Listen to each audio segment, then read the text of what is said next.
তোমরা জানো যে আমরা আমরা আজকে মেইনলি আমরা আজকে আমাদের যে রিডিং, আমাদের যে টপিক কন্টেন্ট, সেইটা থেকে আমরা শুরু করব। এবং আমাদের যে বইটা সেটা হচ্ছে, তোমরা জানো, introduction to computers, Peter Norton. So আমি শুরু করছি। সবাইকে মনোযোগী থাকার জন্য এবং খুব আহ, গুরুত্ব সহকারে এবং মনোযোগ দিয়ে আমার লেকচারটা ফলো করার জন্য অনুরোধ করছি। তো আমার স্টুডেন্টরা, আমি আশা করি তোমরা এই যে বইটা দেখা যাচ্ছে, এই বইটা তোমরা দেখতে পাচ্ছ। তোমাদেরকে একটু বলে রাখি, এইটা এই বইটা এই বইটাতে, এই বইটার পড়ালেখাতে শুরু করার আগে একটু বলে রাখি যে তোমরা যখনই এই বইটা আমরা ফলো করব, আমরা যদি মনে করি যে না, এখানে কোনো কোনো কিছু আছে বা কোনো টপিক আছে যেটা বর্তমান সময়ের সাথে যায় না, কারণ এটা হচ্ছে পুরনো একটা পুরনো একটা এডিশন, 6th এডিশন। এরপর আরো অনেকগুলো এডিশন এসেছে, কিন্তু বেসিক নলেজটা আমরা এখান থেকে পাবো। তো এরপরে আমাদের যদি দরকার হয়, এরপরে আরো অনেক কয়েকটা এডিশন আছে, আমরা সেই এডিশনগুলো থেকে, যেখান থেকে যে ইনফরমেশন দরকার হয়, সেই এডিশন থেকে আমরা সেটা ফলো করব, বা একদম লেটেস্ট এডিশন থেকে আমরা ফলো করব। সো আমাদের হচ্ছে বই এটা, introduction to computers, Peter Norton. তোমরা চাইলে বইয়ের নামটা লিখে রাখতে পারো, এই যে বইয়ের নামটা লিখে রাখতে পারো, introduction to computers, Peter Norton. এই যে এই অংশটা, আমি যে অংশটা মার্ক করলাম, সিলেক্ট করলাম, সেটা তোমরা লিখে রাখো। তো ইয়েস স্যার। আই থিঙ্ক এটা তোমরা সবাই এই জিনিসটা করেছো। সো এখানে আমি বইয়ের প্রতিটা পেজ আর গো থ্রো করছি না। সো এখানে তোমরা যে জিনিসটা, এখানে প্রথমে আমরা কিছু কন্টেন্টস পাবো, কন্টেন্টস এট এ গ্লান্স, অর্থাৎ চ্যাপ্টার ওয়াইজ কন্টেন্টস এট এ গ্লান্স পাবো। তারপরে তোমার এই চ্যাপ্টার ওয়াইজ আলাদা আলাদা করে আর একটু ডিটেইলে গিয়ে, প্রতিটা চ্যাপ্টারে, যেমন চ্যাপ্টার ওয়ানের কিছু ডিটেইল এখানে দেয়া থাকবে, এই যে চ্যাপ্টার ওয়ানের ডিটেইল দেয়া আছে, তারপর চ্যাপ্টার 2 এর ডিটেইল দেয়া আছে, এভাবে ডিটেইলসে আমরা কিছু জিনিস পাবো। এভাবে আমরা চ্যাপ্টারগুলো, আমরা যেসব চ্যাপ্টার আমাদের লাগবে সেগুলো আমরা একটা একটা দেখবো। আমি সরাসরি এখন আমাদের স্যার মূল মূল পড়াটাতে চলে যাচ্ছি। হ্যাঁ, বলো। স্যার আমরা কম্পিউটার ফান্ডামেন্টালস নামে একটা বই কিনছিলাম স্যার, ওইটা থেকে কি ওইটা ওইটা কোন রাইটার? লুৎফর রহমান? জি স্যার, লুৎফর রহমান আলমগীর হোসেন, 2 নম্বর। লুৎফর রহমান আলম, ডক্টর লুৎফর রহমান, ডক্টর আলমগীর হোসেন, হ্যাঁ। জি স্যার। ওই বইটাও থাকবে, হ্যাঁ। আমি ওই বইটা থেকেও কিছু কিছু জিনিস আমি পড়াবো। তবে ওই বইটার যেটা একটা বড় প্রবলেম, সেটা হচ্ছে বাংলাদেশি রাইটার তো ওইটা। তো বাংলাদেশি রাইটার জি হওয়ার স্যার। কারণে ওইটার ওই যে পিডিএফটা অনলাইন অ্যাভেলেবল না। এগুলো তো ইংলিশ রাইটার, পিটার নর্টন এটা তো বিদেশি রাইটার। সো এইটা, বইটা পিডিএফটা অনলাইনে অ্যাভেলেবল, মানে ইন্টারনেটে তুমি এটা পাবে। কিন্তু এই বাংলাদেশ রাইটারের এই বইটা, লুৎফর রহমান সাহেবের এই কম্পিউটার ফান্ডামেন্টাল যে বইটা, ওইটা আমার কাছে আছে। এবং যতটুকু আমার মনে পড়ে, আমি তোমাদের ফার্স্ট ক্লাসে মেবি ওই বইটা নিয়ে গিয়েছিলাম তোমাদের ডিপার্টমেন্টে। সো কিন্তু সবচেয়ে সমস্যা হচ্ছে এখন এটা ওই অনলাইন ক্লাসে, এটা তো ওই পিডিএফ না থাকাতে, মানে সফট কপি না থাকাতে, এটা আসলে শেয়ার করাটা টাফ আর কি। তারপরও আমি চেষ্টা করব কিভাবে তোমাদেরকে ওইটা থেকে মানে অনলাইন ক্লাসের সময় যদি ওখান থেকে কোনো লেকচার বা ওখান থেকে কোনো টপিক পড়ানো দরকার হয়, সেটা কিভাবে পড়াবো বা কিভাবে তোমাদেরকে ওই ম্যাটেরিয়ালটা দেওয়ার ব্যবস্থা করা যায়, সেটা আমি চিন্তা করে দেখবো, সেটা আমি তোমাদের জন্য ব্যবস্থা করব। সো আমরা প্রথমে এবার আমরা আবার নর্টনে চলে আসি। তো প্রথমে যে জিনিসটা তোমরা সবাই জানো, তোমাদের সবার কাছে ল্যাপটপ অথবা ডেস্কটপ কম্পিউটার আছে। তবে এখানে ডেস্কটপ কম্পিউটার এক্সাম্পলটা দেওয়া আছে, ডেস্কটপ কম্পিউটার কিভাবে অন করা হবে, কিভাবে অফ করা হবে, একটা ডেস্কটপ কম্পিউটার এর ব্যাপারে এখানে বলা আছে। এবং একটা ডেস্কটপ কম্পিউটার স্বাভাবিক তোমরা খুব ইজিলি জানো একটা ডেস্কটপ কম্পিউটার কিভাবে অন করতে হয় এবং কিভাবে অফ করতে হয়। সো এই জিনিসটা আর আমি তোমাদেরকে বলছি না। এরপরে বলা হচ্ছে যে একটা computer turning the computer of, একটা কম্পিউটার কিভাবে আমরা অফ করব। খুব সহজে আমরা জানি যে একটা কম্পিউটার আমরা স্টার্ট বাটন থেকে আমরা যদি এই শাট ডাউন বা রিস্টার্ট বা স্লিপ ইত্যাদি করে, যে স্টার্ট বাটন, এই যে এখানে একটা স্টার্ট বাটন দেওয়া আছে, স্টার্ট বাটন থেকে শাট ডাউন, এটা করার পরে আমরা শাট ডাউনের আরেকটা অপশন আসতে পারে, বা না আসলে সরাসরি কম্পিউটারটা তখন শাট ডাউন হয়ে যাবে। এটা হচ্ছে কম্পিউটার বন্ধ করার সবচেয়ে লেজিটিমেট ওয়ে, ইয়েস স্যার। সবচেয়ে ভালো ওয়ে। আমরা মাঝে মাঝে অনেকে কি করি, আমাদের যে পাওয়ার বাটনটা থাকে কম্পিউটারের সিপিইউতে, সেটা চেপে ধরে রাখি, কম্পিউটার কিছুক্ষণ পর বন্ধ হয়ে যায়। কিন্তু এইটার জন্য যেটা মারাত্মক ক্ষতি হয়, বা ল্যাপটপের ক্ষেত্রে, ল্যাপটপে সবার যারা যারা ল্যাপটপে আছো, তারা দেখবা ল্যাপটপের একটা পাওয়ার বাটন আছে, সেই পাওয়ার বাটনটা আমরা অনেকে চেপে ধরে রাখি। ফলে যেটাতে কি হয়, এই চেপে ধরে রাখার কারণে, এটা তো ইউজুয়াল ওয়ে না, স্বাভাবিক প্রক্রিয়া না। ফলে এটার কারণে এটা হচ্ছে তুমি ফোর্সিবলি বা জোর করে তুমি ডিভাইসটা কম্পিউটারটাকে বন্ধ করছো, ল্যাপটপ বা ডেস্কটপকে তুমি জোর করে বন্ধ করছো। ফলে জোর করে বন্ধ করার কারণে যেটা হয়, মাদারবোর্ডের উপরে, ল্যাপটপ বা ডেস্কটপের মাদারবোর্ডের উপরে এটা একটা বিশাল এফেক্ট পড়ে, এবং এটা ল্যাপটপ বা ডেস্কটপের মানে কম্পিউটারের লাইফটা কমায় দেয়। সো আর এগুলো আমরা জানি, যেমন এই যে এই অংশটাকে বলে, এটাকে বলে ব্যাকগ্রাউন্ড, এটাকে বলে ব্যাকগ্রাউন্ড। আর এই যে যেখানে যে জিনিসগুলো দেখছো এগুলোকে আমরা বলি আইকন, এগুলো কি বলি? আইকন। আর নিচে এই যে নিচে এই স্টার্ট লেখা এবং নিচে এই যে চিকন করে সাদা একটা অংশ দেখছো, সাদা, এটা নাম হচ্ছে টাস্ক বার, এটার নাম হচ্ছে টাস্ক বার। এবং এখানে টাস্ক বারের মধ্যে, এখানে কিছু টাস্ক বারের মধ্যেও কিছু আইকন থাকতে পারে। আর টাস্ক বারের মধ্যে যে জিনিসগুলো থাকবে সেটা হচ্ছে বলা হচ্ছে, দেখো, the task bar shows you, মানে তোমাকে বা আমাকে, what programs are currently running on your computer, কোন প্রোগ্রামগুলো কারেন্টলি রান করা হচ্ছে সেগুলো শো করছে। আচ্ছা, আমি কি স্ক্রিনটা একটু বড় করব? জি স্যার। আচ্ছা, আমি স্ক্রিনটা একটু বড় করি। জি স্যার। এখন এখন ঠিক আছে? এখন দেখো ইয়েস তো? স্যার। জি স্যার, ঠিক আছে জি স্যার। এখন। জি স্যার, ওকে ঠিক আছে। ওকে ওকে, ঠিক আছে। ওকে, তাহলে এই যে দেখো, আমরা খুব সহজে ইজিলি যে জিনিসটা সম্বন্ধে জানি, আমরা যখন ইন্ট্রোডাকশন টু কম্পিউটার বলবো, কম্পিউটার মানে আসলে আমরা তো কম্পিউটারের একটা বই দেখছি, introduction to computer, Peter Norton একটা বই দেখছি। আসলে তো বইটা দিয়ে বোঝানো হচ্ছে যে আসলে এই যে একটা ডিভাইস কিভাবে চলবে, একটা ডিভাইস কিভাবে রান করবে, একটা ডিভাইস কিভাবে অপারেট হবে, এবং একটা ডিভাইস সোজা কথায় কিভাবে আমরা কাজে লাগাইতে পারবো, অপারেশনাল হবে, সেই জিনিসটা বোঝানোটা হচ্ছে এই বইয়ের কাজ। কিন্তু ডিভাইসটা তো কম্পিউটার, অর্থাৎ কম্পিউটার নামক ডিভাইসটা নিয়ে পড়ালেখা করার জন্য এই বইটা, এই যে একটা বই দেখছো তোমরা এখানে, introduction to computer by Peter Norton, এই বইটা আমাদের কাজে লাগবে, বা তোমাদের যে লুৎফর রহমান সাহেবের যে বইটা আছে সেটা কাজে লাগবে, বা এখানে পিটার নটনের পরবর্তী আরো অনেকগুলো এডিশন আছে, 9 এডিশন 10 এডিশন আছে, সেগুলো দরকারের মতো আমরা দেখবো। তাহলে দেখো, এই যে আমাদের মেইনলি আমাদের কাজ হচ্ছে এই যে ডিভাইসটা সম্বন্ধে চিনা, ডিভাইস সম্বন্ধে জানা। তাহলে দেখো, এই যে ডিভাইসটা যেটা বলো সেটা হচ্ছে the background is called the desktop, icons are pictures that represent programs, files, disks and other resources on your computer। তাহলে আইকন গুলো কি, যেখানে আইকন গুলো কি বোঝানো হয়, বিভিন্ন সফটওয়্যার বোঝানো হয়, বা ফাইল বোঝানো হয়, ডিস্ক বোঝানো হয়, বা অন্যান্য রিসোর্স বোঝানো হয়। আর আরেকটা জিনিস যেটা দেখানো হচ্ছে, দেখো, you use the mouse pointer to access resources by clicking icons and commands। এই যে দেখো, একটা তীর চিহ্ন দেখানো আছে, সাদা তীর চিহ্ন, এটা হচ্ছে মাউসের কার্সার। আমরা কি বলবো ওইটাকে? কার্সার। মানে এটা হচ্ছে ইন্ডিকেট করার জন্য কম্পিউটারে কোন সময় কোন জায়গায় কি করব সেটা ইন্ডিকেট করার জন্য এই জিনিসটা দরকার। এই যে এখানে দেখছো একটা সাদা অংশ দেখা যাচ্ছে, এটার নাম হচ্ছে মাউস। আবার জি স্যার। আমরা যে ইন্ডিকেট করছি, আমার একটা দেখো, এই যে ব্ল্যাক এখন একটা ব্ল্যাক দেখাচ্ছে, দেখো, ব্ল্যাক অ্যারো, দেখো, জি স্যার। দেখছো? আমি যখন কোনো, এই দেখো, আমি যখন কোনো সিলেক্ট, এই যে এখন দেখো, এখন ক্লিয়ার, একটা ব্ল্যাক অ্যারো দেখাচ্ছে আমার সিলেকশনের উপরে। এই যে মাউসটাকে আমি ঘুরাচ্ছি, এই যে ব্ল্যাক অ্যারো দেখাচ্ছে, এটার নাম হচ্ছে কার্সার। এই যে আমি এটাকে এখানে নিচ্ছি, এদিকে নিচ্ছি, ওদিকে নিচ্ছি, এই যে ইন্ডিকেশনটা, এটার মাধ্যমে যে ইন্ডিকেশনটা করব, হ্যাঁ, সেজন্য এটাকে বলা হয় মাউসের, এটাকে বলা, এই জিনিসটাকে বা এই কাজটাকে বলা হয় কার্সার। বুঝাতে পারছি? মাউসের কার্সার এটা। এরপরে জি আসো, স্যার। মাউসের কথা বললাম। আর টাস্ক বারের কথা প্রথমে বলে ফেলছি, যে মেইনলি কম্পিউটারের যে প্রোগ্রামগুলো রানিং সেগুলো সম্বন্ধে দেখানো টাস্ক বারের কাজ। আমরা এবার একটু নেক্সট পোর্শনটাতে চলে যাই। এবার আসো, আমরা চাইলে কিবোর্ড থেকেও এই কাজটা করতে পারি। আমরা চাইলে কি করতে পারি? কিবোর্ড থেকে এই কাজটা করতে পারি। আমরা যদি আমরা যখন কিবোর্ড থেকে এই কাজটা করবো, যেমন দেখো, কিবোর্ড থেকে এই কাজটা করার পরে এরকম একটা অপশন আসবে, কিবোর্ডের মধ্যে এরকম একটা অপশন আসবে। কিবোর্ডের থেকে যে কাজটা আমরা করব সেটা হচ্ছে, দেখো, কিবোর্ডের থেকে যে জিনিসটা হবে সেটা হচ্ছে shift control alter. Shift control alter, এই কিটা চাপ দিলেই তোমার মেইনলি তোমার এই শাটডাউনের অপশনটা চলে আসবে। শিফট কন্ট্রোল অল্টার চাপ দিলে এই যে এই অপশনটা চলে আসবে। ঠিক আছে? এই যে শিফট কন্ট্রোল অল্টার, দেখো এখানে কি সহ দেখাই দিছে, দেখো, শিফট কন্ট্রোল অল্টার। ঠিক আছে?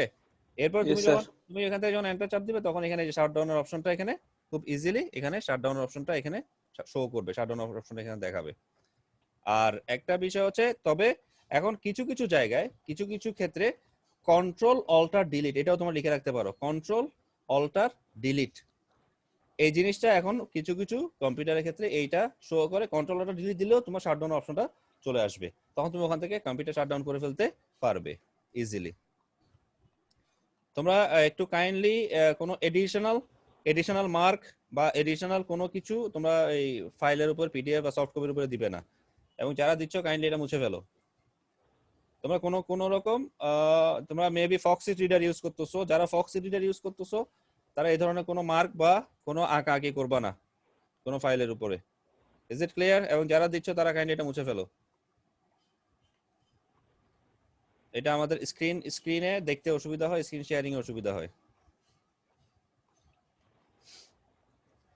আচ্ছা, এবার আসো আমাদের মাউসে আমরা যে জিনিসটা আমরা দেখব সেটা হচ্ছে এইগুলো অবশ্য কিবোর্ড নিয়ে তোমাদেরকে আর নতুন করে বলার কিছু নাই, কিবোর্ড তোমরা এই জিনিসটা জানো, এটা নিয়ে বলার কিছু নাই। আমরা এবার একটু মাউস নিয়ে একটু বলি তোমাদেরকে। এই যে একটা মাউস তোমরা দেখছো, একটা মাউস, আগে মাউসের নিচে, এখন মাউসগুলো বেশিরভাগ সবগুলো অপটিক্যাল মাউস হয়ে গেছে, কিন্তু এখানে এই যে মাউসের নিচে একটা বল থাকতো, বল, যে বলটা সারফেসে টাচ পাওয়ার সাথে সাথে, যেখানে একটা বল দেখতে পাচ্ছ, এই বলটা সারফেসে টাচ পাওয়ার সাথে সাথেই তোমার মাউসটা কাজ করতো। যতক্ষণ পর্যন্ত মাউসটা সারফেসে টাচ পাইতো না, মানে এই বলটা সারফেসে টাচ পাইতো না, তখন মাউস কাজ করতো না।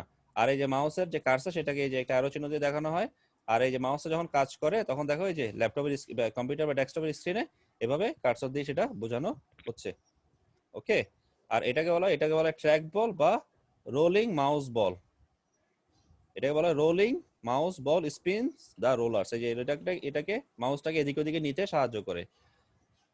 আর এরপরে আমরা যে জিনিসটা দেখব সেটা হচ্ছে,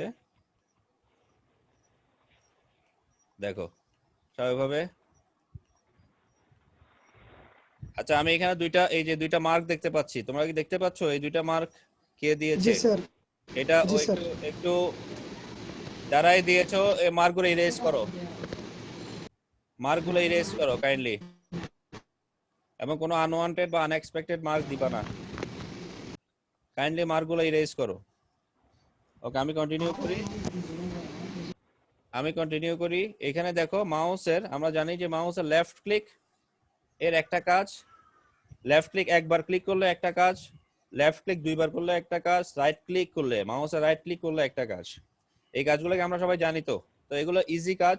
আমি যদি কোনো একটা সিম্পল, আমি যদি কোনো কিছু সিম্পল, যেমন এই যে আমি এখানে এখানে দেখো, আমি একবার এটা ক্লিক করলাম, একবার ক্লিক করলাম, এই যে একবার ক্লিক করছি, তাহলে এটা হচ্ছে তোমার সিঙ্গেল ক্লিকের কাজ। আবার আমি যদি একটা আইকন, মনে করো তোমার একটা ল্যাপটপে বা ডেস্কটপে একটা আইকন আমি ওপেন করতে যাব, একটা সফটওয়্যার ওপেন করতে যাব, তখন আমি এই যে মাউসের ক্লিকটা এটা দুইবার ক্লিক করব, লেফট ক্লিকটা দুইবার করব, এটা এখানে দুইবার হবে। এই যে আমি দেখো লেফট ক্লিক দুইবার করছি। আবার মাঝে মাঝে কিছু ক্ষেত্রে আমাদের কপি পেস্ট, বিভিন্ন প্রপার্টিজ বা প্রিন্ট ইত্যাদি দেখার জন্য আমাদের রাইট ক্লিকটা দরকার হয়। রাইট ক্লিকটা আমরা এখান থেকে রাইট ক্লিকটা দেখবো। সো এই জিনিসগুলো ইজি। তো এই জিনিসগুলো আমরা আমরা জানবো, আমরা এই জিনিসগুলো দেখবো।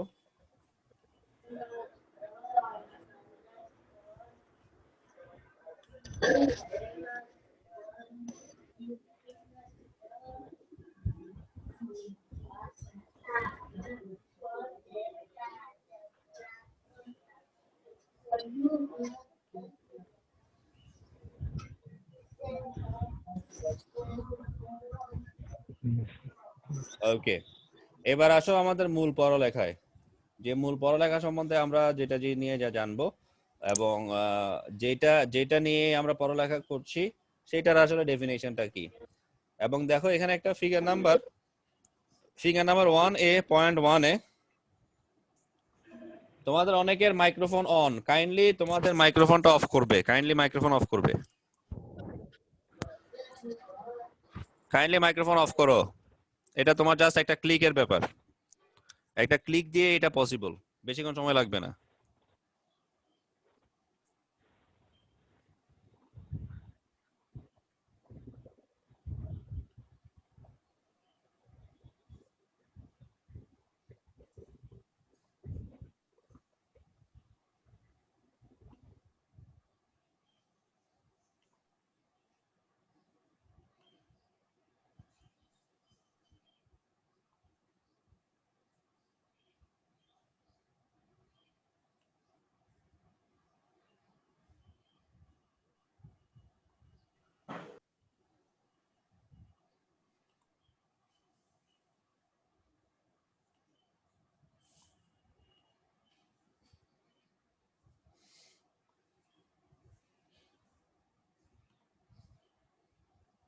ওকে, সো লেট আস স্টার্ট। আমাদের একটা কম্পিউটার এখানে তোমরা দেখতে পাচ্ছ, একটা ডেস্কটপ কম্পিউটার এখানে দেখানো হচ্ছে। সো আমরা একটা কম্পিউটার যখন আমরা ডিফাইন করতে যাব, আমাদের যেটা মাথায় রাখতে হবে যে আসলে কম্পিউটারের যে বেসিক নলেজটা সেটা আমাদের মাথায় রাখতে হবে। আচ্ছা, মিস্টার জসিমউদ্দিন 20113030, জসিমউদ্দিন এন্ড সাইদুর রহমান 20113715। তোমরা কি শুনতে পাচ্ছ? তোমাদের মাইক্রোফোন অন। তোমরা কি শুনতে পাচ্ছ আমাকে? জসিমউদ্দিন স্যার। শুনতে পাচ্ছ? হ্যাঁ স্যার। তোমার মাইক্রোফোন অন কেন? স্যার মিউট করে দিয়েছি তো। কোথায় মিউট করে দিছো? এটা তো আমার এখানে এখনো শো করছে। কোথায় মিউট লেখা আসছে? তোমাকে মিউট করতে বলতেছে এটা। মিউট লেখা মানে তোমাকে মিউট করতে বলতেছে। তুমি মিউট করো। মিউট করো নাই দেখে তো মিউট লেখা আসতেছে। এখন দেখো তো।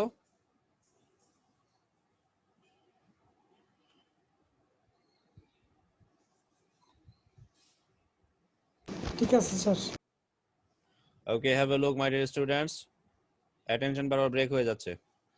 The computer defined বলা হচ্ছে দেখো, in basic terms a computer is an electronics device that process data, converting it information that is useful to people. Any computer regardless of its type is controlled by programmed instruction which give the machine a purpose and tell it what to do. আমি খুব সংক্ষেপে বলে ফেলি। তাহলে কম্পিউটারের একটা computer কি বলবো? কম্পিউটার হচ্ছে একটা ইলেকট্রনিক ডিভাইস যেটা কি করে, ডাটা প্রসেস করে এবং ওই ডাটাটাকে কি করে ইনফরমেশনে কনভার্ট করে। ডাটাটাকে কি করে ইনফরমেশনে কনভার্ট করে, and that is useful to the people. এবং সেটা কি হয়, সেটা যে পিপলের জন্য সেটা ইউজফুল হয়।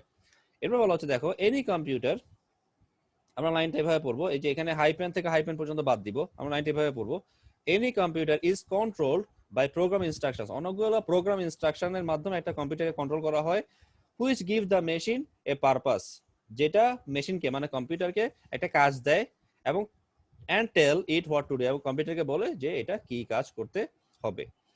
এবার বলা হচ্ছে দেখো যে ওকে, এরপর যে জিনিসটা আমরা দেখবো এখানে সেটা হচ্ছে এখানে কিছু আর্লি অ্যানালগ কম্পিউটার সম্বন্ধে দেখানো হচ্ছে, যেগুলো অনেক বিশাল বিশাল সাইজ ছিল। ওই জিনিসগুলো আমাদের দরকার নাই। সো আমরা প্রথমে চলে যাচ্ছি কম্পিউটারের কিছু টাইপের দিকে আমরা চলে যাব। তাই বলা হচ্ছে দেখো, কম্পিউটারস ফর ইন্ডিভিজুয়াল ইউজার্স। আমি একটু এই অংশটা তোমাদেরকে বলার চেষ্টা করি। দেখো যে অংশটা মার্ক করছি, most computers are meant to be used by only one person at a time. বেশিরভাগ কম্পিউটারই বলা হয় যে তারা একজন পারসনকে at a time সার্ভ করতে পারবে বা একজন person at a time use করতে পারবে। Such computers are often shared by several people, such as those in your school computer lab. But only one user can work with the machine at any given moment. So এখানে যেমন দেখো একটা example তোমাদের দেওয়া হচ্ছে যে এরকম একটা কম্পিউটার দেখো, এরকম একটা কম্পিউটার তোমার অনেকগুলো মানুষ একটা কম্পিউটার ইউজ করতে পারে। তো সেক্ষেত্রে কি হবে, but only one user can work with the machine at any given moment, অর্থাৎ যে সময়টা তাকে দেয়া থাকবে সেই সময়ে সেই কাজটা করতে পারবে।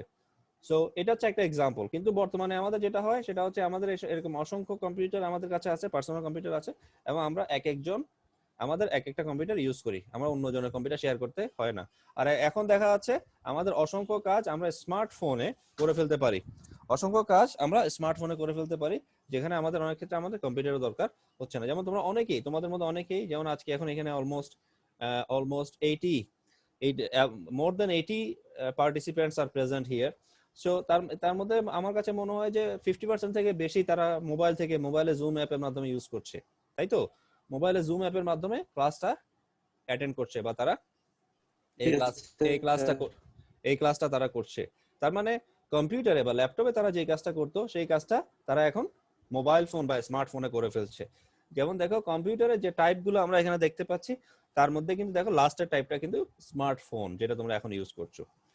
কম্পিউটারের লাস্টের টাইপটা হচ্ছে কি স্মার্টফোন, যেটা তোমরা ইউজ করছো। আর আমরা আগে থেকে যেগুলো ইউজ করেছি desktop computer, work station, notebook computer, tablet computer, handheld computer, smartphones. So এই কম্পিউটারগুলো সবগুলাই আমরা বিভিন্ন সময়ে বিভিন্ন কাজে আমরা ইউজ করে থাকি। সো এই কম্পিউটারগুলো আমাদের কাজে লাগে সব সময়। সো আমরা এখন দেখব ওয়ার্ক স্টেশন। হ্যাঁ, অফকোর্স আমরা সবগুলাই আস্তে আস্তে সবগুলারই স্যার ওয়ার্ক স্টেশনটা ঠিক কেমন? হ্যাঁ এই তো বলছি, আমি তো জাস্ট শুরু করলাম, তোমাদের সবগুলোরই ডেসক্রিপশন এবং ডিটেইলস আমি তোমাদের আস্তে আস্তে একটা একটা করে বলবো, সবগুলাই বলবো। এখানে অনেকগুলো হয়তো তোমরা, যেমন তোমার ডেস্কটপ কম্পিউটার হয়তো চিনো, নোটবুক চিনো, ট্যাবলেট চিনো, স্মার্টফোন চিনো। সো অন্যগুলো সবগুলো সম্বন্ধে আমি তোমাদেরকে আস্তে আস্তে ব্রিফ করবো, ডিটেইলস বলবো। সো প্রথমে এখানে চলে আসো, দেখো যেমন দেখো এই যে একটা একটা করে ডিটেইলস এখানে বলা আছে। তো বলা হচ্ছে, দেখো একটু আমি এখানে বলি, this systems are all examples of personal computers, এবং এদেরকে এদেরকে বলা হয় যে তোমার নরমালি এই এই এই যে টাইপগুলো সবগুলো হচ্ছে পার্সোনাল কম্পিউটার এক্সাম্পল। এবং এটা হচ্ছে এমন একটা term, a term that refers to any computer system that is design for use by a single person. অর্থাৎ পার্সোনাল, পার্সোনাল কথার অর্থ কি, যে সিঙ্গেল পার্সন ওই কম্পিউটারটা ইউজ করবে, সেজন্য এটা নাম হচ্ছে personal computer. Personal computers are also called micro computers.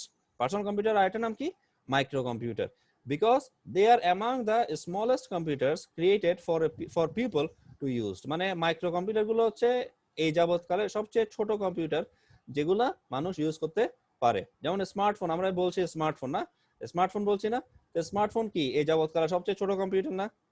কারণ স্মার্টফোনে আমরা এখন স্মার্টফোনে ফেসবুকিং করতে পারি, স্মার্টফোনে চ্যাটিং করতে পারি, স্মার্টফোনে আমরা ভিডিও কল করতে পারি, স্মার্টফোনে মাধ্যমে কথা বলতে পারি, স্মার্টফোনের মাধ্যমে আমরা ইউটিউবে ভিডিও দেখতে পারি, স্মার্টফোনের মাধ্যমে ভিডিও কল করতে পারি, অনলাইন ক্লাস করতে পারি, স্মার্টফোনের মাধ্যমে আমরা পিডিএফ ফাইল রিড করতে পারি, স্মার্টফোনের মাধ্যমে আমরা ওয়ার্ড ফাইল রিড করতে পারি, পাওয়ার পয়েন্ট রিড করতে পারি, এক্সেল ফাইল রিড করতে পারি। একইভাবে স্মার্টফোনের মাধ্যমে আমরা এই সবগুলো কাজ এডিটও করতে পারি। সো স্মার্টফোনের মাধ্যমে আমরা টাইপও করতে পারি। তো এই যে কাজগুলো, এই কাজগুলো সবগুলো তো কম্পিউটারে করা যায়। আবার স্মার্টফোনে বাড়তি যে কাজটা করা যায়, স্মার্টফোনের বাড়তি কাজটা কি, কম্পিউটারের মাধ্যমে, কম্পিউটারে সিম লাগানো যায় না, ডেস্কটপ বা ল্যাপটপে সিম লাগানো যায় না, সিম লাগানো যায় না, ফলে কথা বলা যায় না, কিন্তু স্মার্টফোনে সেটাও করা যায়, সিম লাগানো যায়, কথাও বলা যায়। সো স্মার্টফোনের কাজটা আরো অনেক হাই, আরো অনেক ইলাবোরেট, এবং স্মার্টফোনটা আমাদের সার্ভিস আরো বেশি দেয়, সেজন্য স্মার্টফোন অনেক বেশি জনপ্রিয় এখন। সো এরপরে বলা হচ্ছে, দেখো নোট হাউএভার দ্যাট টার্ম, আমি এখান থেকে একটু বলি,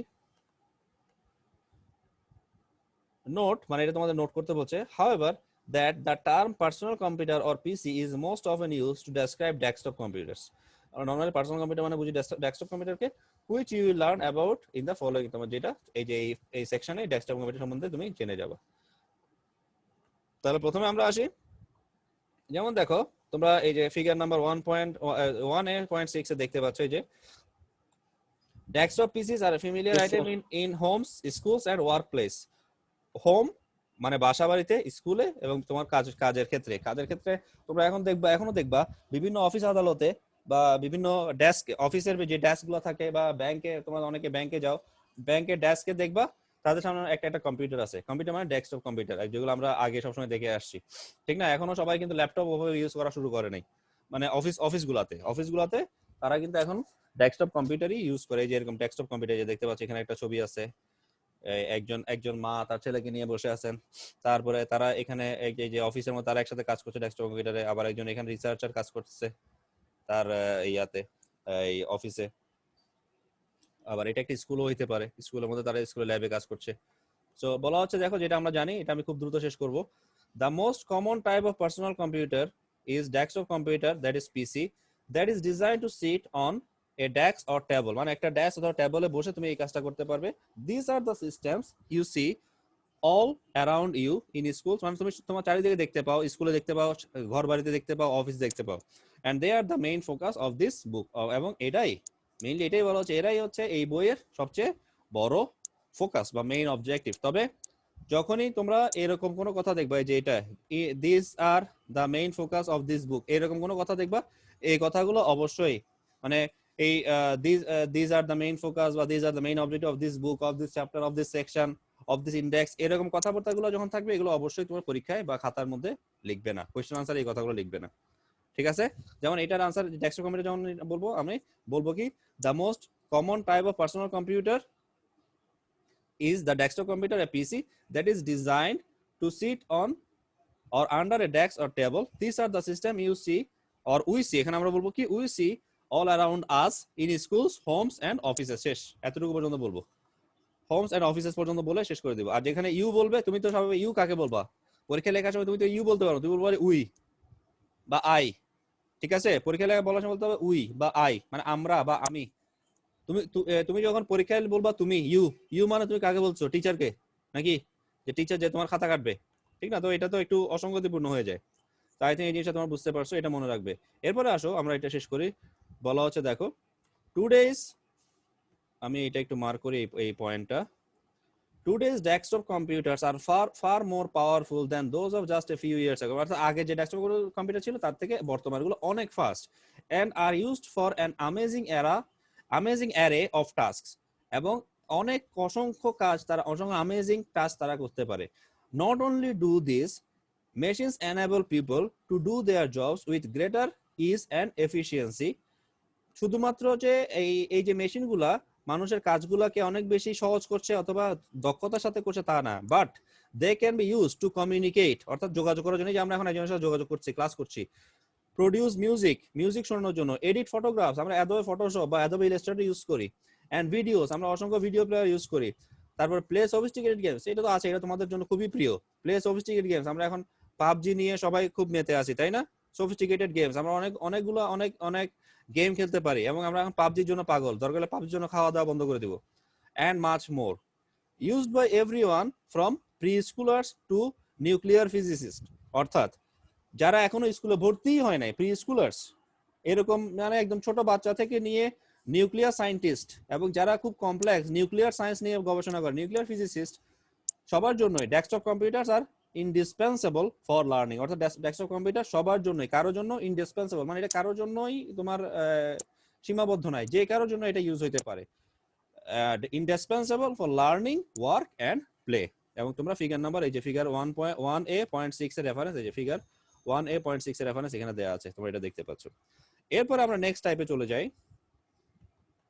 এটা আর এটা নিয়ে বলবো, এটা যে ডেস্কটপ পিসির আরেকটা ফিগার এখানে দেওয়া আছে, যে ডেস্কটপ পিসির আরেকটা ফিগার তোমরা দেখতে পাচ্ছ, এই যে this desktop PC follows the traditional design with monitor stacked on top of the system unit.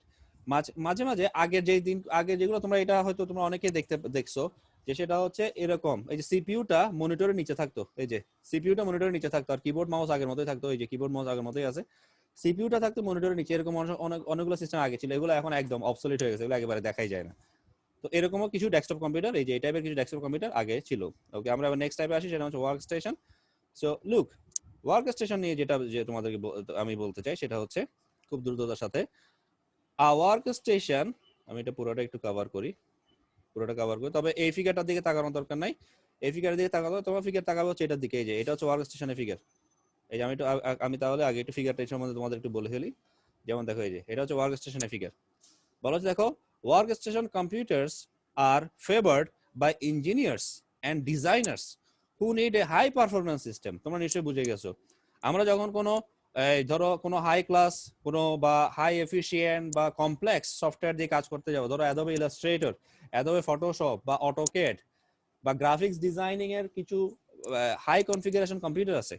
So ওই কাজগুলো যখন করতে যাব, তখন আমাদের কি লাগবে? তখন আমাদের ওয়ার্ক স্টেশন লাগবে। তখন আমাদের শুধুমাত্র ডেস্কটপ কম্পিউটার বা নর্মাল পার্সোনাল কম্পিউটার দিয়ে সেটা নাও হইতে পারে। তাহলে কি বলা হচ্ছে দেখো, আমরা একটু জানি ওয়ার্ক স্টেশন সম্বন্ধে। A workstation is a specialized single-user computer that typically has more power and features than a standard desktop personal computer. একটা পার্সোনাল কম্পিউটার ডেস্কটপ পিসি থেকে অনেক বেশি পাওয়ারফুল হতে পারে। These machines are popular among scientists, engineers, and animators who need a system with greater than average speed and the power to perform sophisticated tasks. কথাটা খেয়াল করো, greater than average speed, মানে যেটা নর্মাল স্পিড তার থেকে বেশি speed তাদের দরকার। যেহেতু তারা, যেটা সায়েন্টিস্টরা, ইঞ্জিনিয়াররা, অ্যানিমেটররা, মানে অ্যানিমেশন, তোমরা এখন অনেক অ্যানিমেশন ফিল্ম দেখো, তারপরে তোমরা অ্যানিমেশন কার্টুনস গুলো দেখো। সো এগুলো আসলে তৈরি করতে কিন্তু অসংখ্য মানুষের অনেক সময় লাগছে। এটা কিন্তু খুব দ্রুত একদিনে এটা হয়ে যায় না, এবং এটার কি লাগে, অনেকগুলা হাই কনফিগারেশন কম্পিউটার দরকার হয়, যাদের স্পিড অনেক বেশি। Work station often have large high resolution monitors। তাদের কি থাকবে, মনিটর গুলো একটু বড় থাকবে। তোমরা দেখে আসছো এরকম, যারা গ্রাফিক্স ডিজাইন করে বা যারা গেম বানায়, বা যাদের গেম খেলার অনেক শখ, তাদের মনিটর গুলো অনেক বড় হয়, এবং হাই রেজলিউশন মনিটর গুলো থাকে অনেক বেশি হাই রেজলিউশন। যেমন তোমরা এখন অনেকে দেখবা টিভির ক্ষেত্রে বলা হয় 4K টিভি। যেমন নর্মাল, তুমি যেটা নর্মাল টিভি দেখছো বা নর্মাল যেটা স্মার্ট টিভি দেখছো বা অ্যান্ড্রয়েড টিভি দেখছো, সেটা সবগুলো আসলে এখন এলইডি। কিন্তু কিছু ক্ষেত্রে এগুলোকে বলা হয় 4K টিভি। 4K গুলো দেখবা যে নরমাল এলইডি টিভির তুলনায় 4K গুলো অনেক বেশি স্বচ্ছ এবং অনেক বেশি ক্লিয়ার, কারণ এদের রেজুলেশনটা অনেক বেশি হাই। তো বলো, আমি লাইনটা আবার বলি, workstation often have large high resolution monitors and accelerated graphics handling capabilities, এবং এক্সিলারেটেড মানে যেগুলো দ্রুত গ্রাফিক হ্যান্ডেল করতে পারে ওইরকম ক্যাপাবিলিটি আছে, making them suitable for advanced architectural or engineering design, modelling, animation and video editing. যে কথাটা আমি প্রথমে বলে ফেলছি, অর্থাৎ ইঞ্জিনিয়ারদের ডিজাইনে, গ্রাফিক ডিজাইনের কাজ, ইন্টেরিয়র ডিজাইনের কাজ, মডেলিং এর বিভিন্ন বাসা বাড়ি ঘর বাড়ির মডেলিং, বিশেষ করে এটা যেটা যে সফটওয়্যার ইউজ করে সেটা হচ্ছে অটোকেড, এবং অ্যানিমেশন সফটওয়্যার জন্য তোমার এরকম হাই কনফিগারেশন কম্পিউটার দরকার, এবং ভিডিও এডিট করার জন্য এরকম হাই কনফিগারেশন কম্পিউটার দরকার, যাদেরকে আমরা বলবো ওয়ার্কস্টেশন। আই থিংক তোমরা খুব সহজে খুব ইজিলি এটা বুঝতে পারছো, এবং আমি বিশ্বাস করি যে ওয়ার্কস্টেশন তোমরা অনেক জায়গায় দেখছো কিন্তু আসলে তোমরা এটার নামটা জানতা না, এখন এটার কাজ দেখে বুঝতে পারছো আসলে এটার নামই তোমরা আগে যেটা দেখে আসছো সেটাই হচ্ছে আসলে ওয়ার্কস্টেশন। তাই তো? আমি কি ভুল বললাম? না স্যার। অর্থাৎ তোমরা কিন্তু দেখে আসছো এটা কিভাবে কাজ করে, এই কম্পিউটারে কিভাবে কাজ তোমরা দেখে আসছো, জাস্ট এটা নামটা জানতো না। তোমরা মনে করতে এটাও পার্সোনাল কম্পিউটার, আসলে না, এটা যে হাই কনফিগারেশনে কাজ করছে সেজন্য এটার নাম হচ্ছে ওয়ার্কস্টেশন। এরপরে আসো notebook computer. Notebook, so usually আমরা নোটবুক সম্বন্ধে জানি। নোটবুক মানে আমাদের নরমাল যে নোটবুক বলি, মাঝে মাঝে আমরা যে নেটবুক বলি, মাঝে মাঝে এটাকে নোটবুক বলি, মাঝে মাঝে কি বলি, নেটবুক বলি। সো দেখো এই যে বলা হচ্ছে, আমি এটা সম্বন্ধে একটু বলি।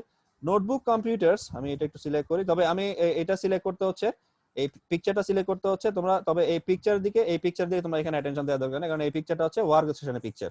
তাহলে দেখো এখানে notebook computers approximate the shape of an 8.5 by 11 inch notebook and easily fit inside a briefcase.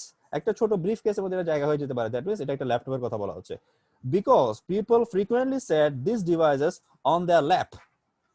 They are also called laptop computers. Lap, do you know lap? Lap মানে হচ্ছে আমাদের এই যে আমাদের পায়ের উপরে বা হাঁটুর উপরে আমরা মাঝে মাঝে ল্যাপটপটা নিয়ে কাজ করি, তো এটা হচ্ছে ল্যাপ, এবং সেজন্য এটার নাম হচ্ছে ল্যাপটপ। আগেরটা কি ছিল, ডেস্কটপ, যেহেতু ডেস্কটপের উপরে এটা কাজ হচ্ছে সেটার নাম হচ্ছে ডেস্কটপ, আর এটার নাম হচ্ছে laptop computer. Notebook computers can operate on alternating current or special batteries. তার মানে নোটবুক কম্পিউটার কি করতে পারে, অল্টারনেটিং কারেন্ট, এই যে আমাদের মেইন যে লাইনের সাথে কাজ করতে পারে, অথবা ব্যাটারি। এদের নোটবুক কম্পিউটার সবগুলোতে, ল্যাপটপ কম্পিউটার সবগুলোতে ব্যাটারি থাকে, তোমরা জানো সবগুলোতে ব্যাটারি থাকে। ফলে আমার যদি কারেন্ট চলেও যায়, আমি আরো দেখা যাচ্ছে অনেক কম্পিউটার ল্যাপটপ আছে যেগুলো 7-8 ঘন্টা ব্যাকআপ দেয়, তো ওই ল্যাপটপ কম্পিউটার গুলো 7-8 ঘন্টা কারেন্ট চলে যাওয়ার পর চলতে পারে, মানে ব্যাকআপ দিয়ে চলতে পারে।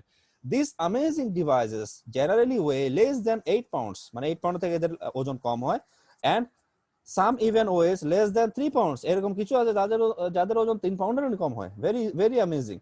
During use, the computer's lid is raised to reveal a thin monitor and a keyboard, এবং এটা একটা পাতলা মনিটর থাকে এবং একটা পাতলা কিবোর্ড থাকে, যেটা তোমরা দেখে আসছো। তোমরা যেটা ডেস্কটপ কম্পিউটারের কিবোর্ড বা মনিটর দেখছো সেগুলো অনেক কি বলা যায়, অনেক উইডথ অনেক বেশি এবং অনেক বড় বড় হয়, এবং একটা মনিটর ল্যাপটপ, একটা ডেস্কটপ কম্পিউটার মনিটর একটা টিভির মতো হয়, টিভির মতো পিছনে একটা জায়গা লাগে, কিন্তু ল্যাপটপের মনিটরটা অনেক থিন এবং কিবোর্ড অনেক thin. When not in use, the device folds up for easier storage, এবং আমরা যখন কাজ করি তখন ডিভাইসটাকে আমরা ফোল্ড করে ফেলতে পারি। ওই যে একটা ব্রিফকেসের কথা বলছেন এখানে, ব্রিফকেস যেভাবে ফোল্ড করে রাখা যায় সেভাবে। Notebooks are fully excuse me, notebooks are fully functional microcomputers. The people who use them need the power of a full-size desktop computer wherever they go. তার মানে একটা নোটবুক একটা মাইক্রো কম্পিউটারের সকল ফাংশন দিতে পারে। নোটবুকস আর ফুললি ফাংশনাল মাইক্রো কম্পিউটার। ফলে একজন মানুষ যদি বাইরে গিয়ে কাজ করতে চায়, সে হাতে করে নিয়ে এই ল্যাপটপটা হাতে করে নিয়ে একটা ব্যাগে করে সে বাইরে চলে যাবে, সে বাইরে গিয়েও এই ডেস্কটপের একটা ফুল সাইজ ডেস্কটপে যে কাজ করার দরকার সেই কাজটা সে বাইরে করতে পারে। বিকজ অফ দেয়ার পোর্টেবিলিটি, অর্থাৎ নোটবুক গুলো ল্যাপটপ গুলো আমরা এক জায়গা থেকে নিয়ে যেতে পারি, সেজন্য এদেরকে বলে পোর্টেবিলিটি, মানে এদেরকে ক্যারি করা যায়, বহনযোগ্য। এই পোর্টেবিলিটির কারণে notebook PCs fall into category of devices. কিরকম ডিভাইসেস সেটা আমরা একটু এখানে দেখে আসি। কল্ড মোবাইল কম্পিউটার্স, এই যে এরা যে ক্যাটাগরির মধ্যে পড়ে সেটা নাম হচ্ছে mobile computers. Systems small enough to be carried by their users, অর্থাৎ নোটবুক কম্পিউটার গুলো চাইলে কি করা যায়, মোবাইল কম্পিউটার হিসেবেও ইউজ করা যায়, যেহেতু তারা এটা আসলে মেইনলি মোবাইল মানে আমরা কি বলি, মোবাইল মানে আসলে কিন্তু তোমাদের মোবাইলের কথা বলা হচ্ছে, যেগুলো তোমরা কথা বলো মোবাইল না।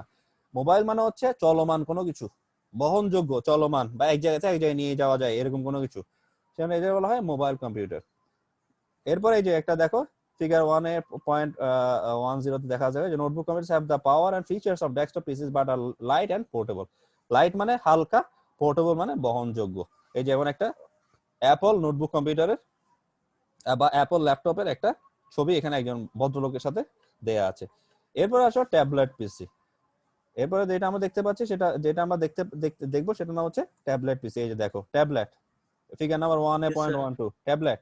আমরা দেখি আইপ্যাড, হুয়াই ট্যাব বা স্যামসাং ট্যাব দেখি না আমরা, এই যে ট্যাব, এটা হচ্ছে ট্যাব, ঠিক আছে। এই যে দেখো tablet PCs are going in popularity among professionals who need to take lots of notes and deal with hand drawn documents such as architects. মানে আর্কিটেক্টরা বা বিভিন্ন ইঞ্জিনিয়াররা যারা নিজেরাই অনেক সবসময় বিজি থাকতে হয়, তারা ঘরের বাইরে যেতে হয়, ঘরের বাইরে থাকতে হয়, তারা এই ধরনের একটা ট্যাবলেট কম্পিউটার নিয়ে ফেলে, তারা ল্যাপটপের কাজটা ট্যাবলেট কম্পিউটারে তারা করে ফেলতে পারে।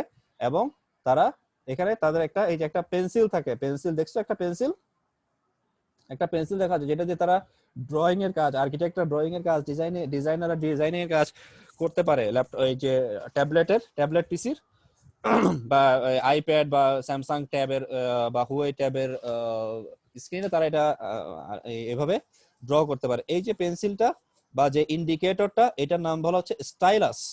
এটার নাম কি? এটার নাম হচ্ছে স্টাইলাস। স্টাইলাস দিয়ে ওরা কি করতে পারে? স্টাইলাস দিয়ে ওরা এই ড্রয়িংটা তারা করতে পারে। সো আমি তোমাদেরকে বলছি, এটা এই কথাটা এখানে বলা আছে। তাহলে বলা হচ্ছে দেখো,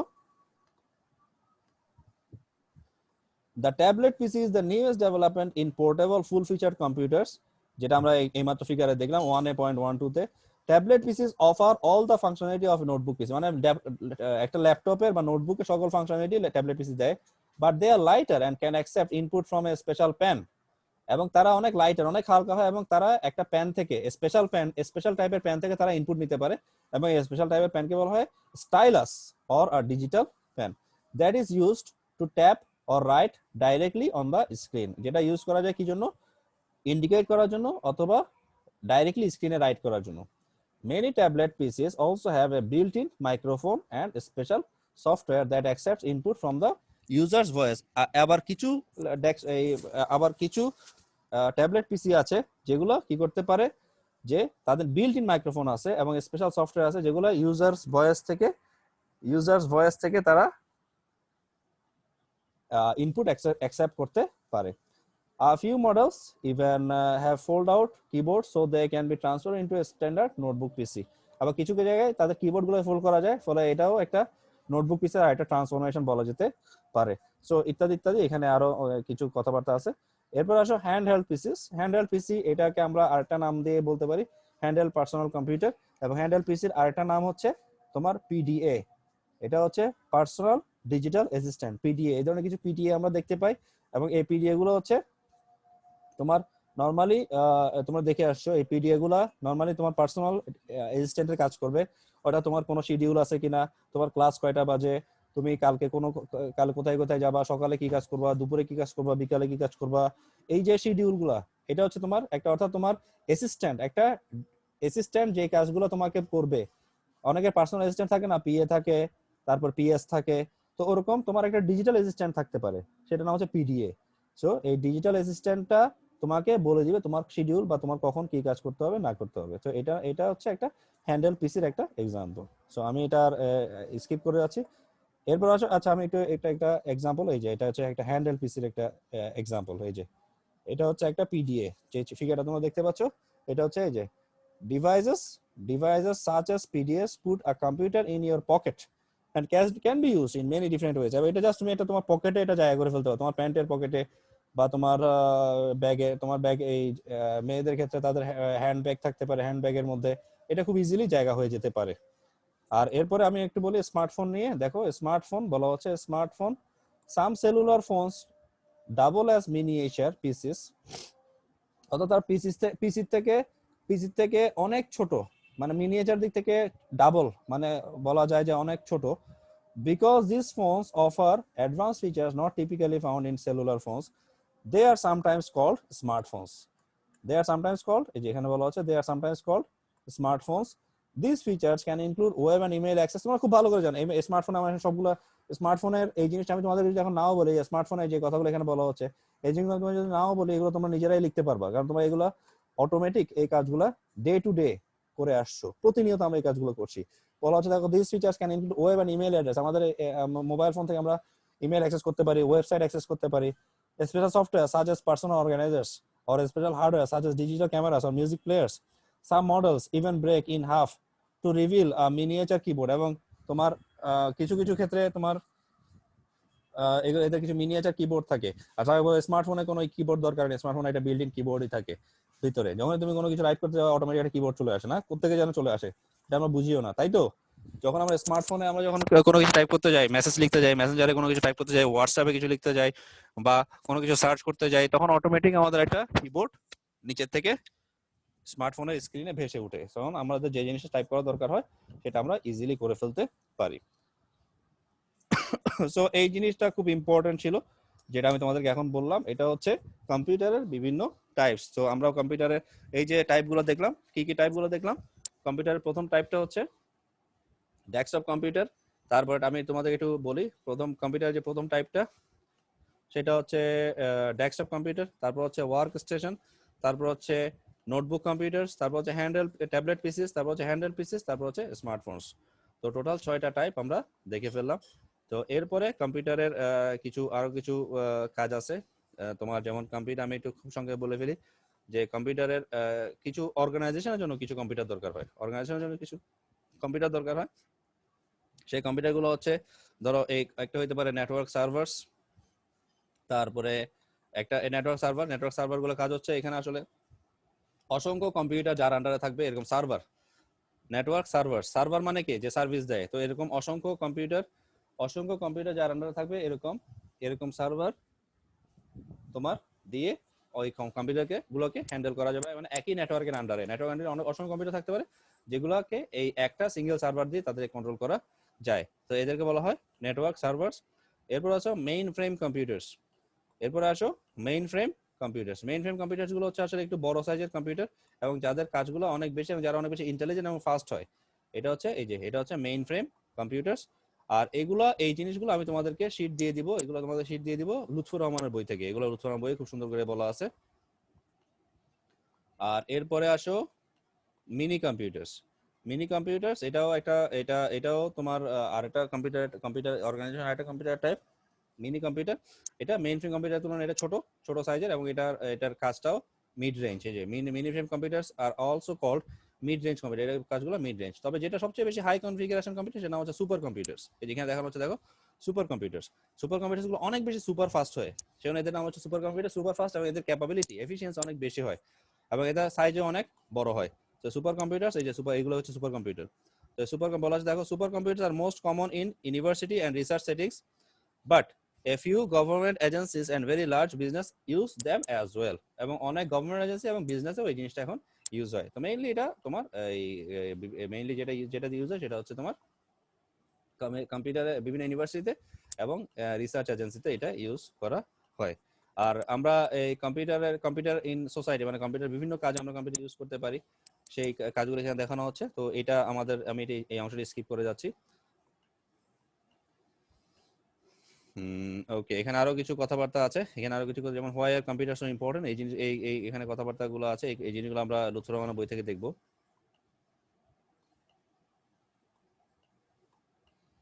তো এগুলো আমার জন্য কমন ফিচার, কমন কিছু এক্সাম্পল, কমন কিছু ছবি দেওয়া আছে। যেমন আমি একটু তোমাদের এখান থেকে একটু বলার চেষ্টা করি যে why are computer so important, কোথায় কম্পিউটার কাজে লাগে। প্রথমে দেখো হোম, প্রথমে কোথায় বলছে হোম আমরা জানি। তারপরে দেখো এডুকেশন শিক্ষাক্ষেত্রে। তারপর কোথায় কাজে লাগে স্মল বিজনেস, ছোটখাটো বা কুটির শিল্প বা ছোটখাটো যে তোমার বিজনেস গুলো সেগুলোতে কাজে লাগে। তো ইন্ডাস্ট্রি অনেক বড় বিজনেস, যেগুলো বড় কমার্শিয়াল যে কাজগুলো ইন্ডাস্ট্রি বিজনেসগুলোতে কাজে লাগে। তারপরে আসো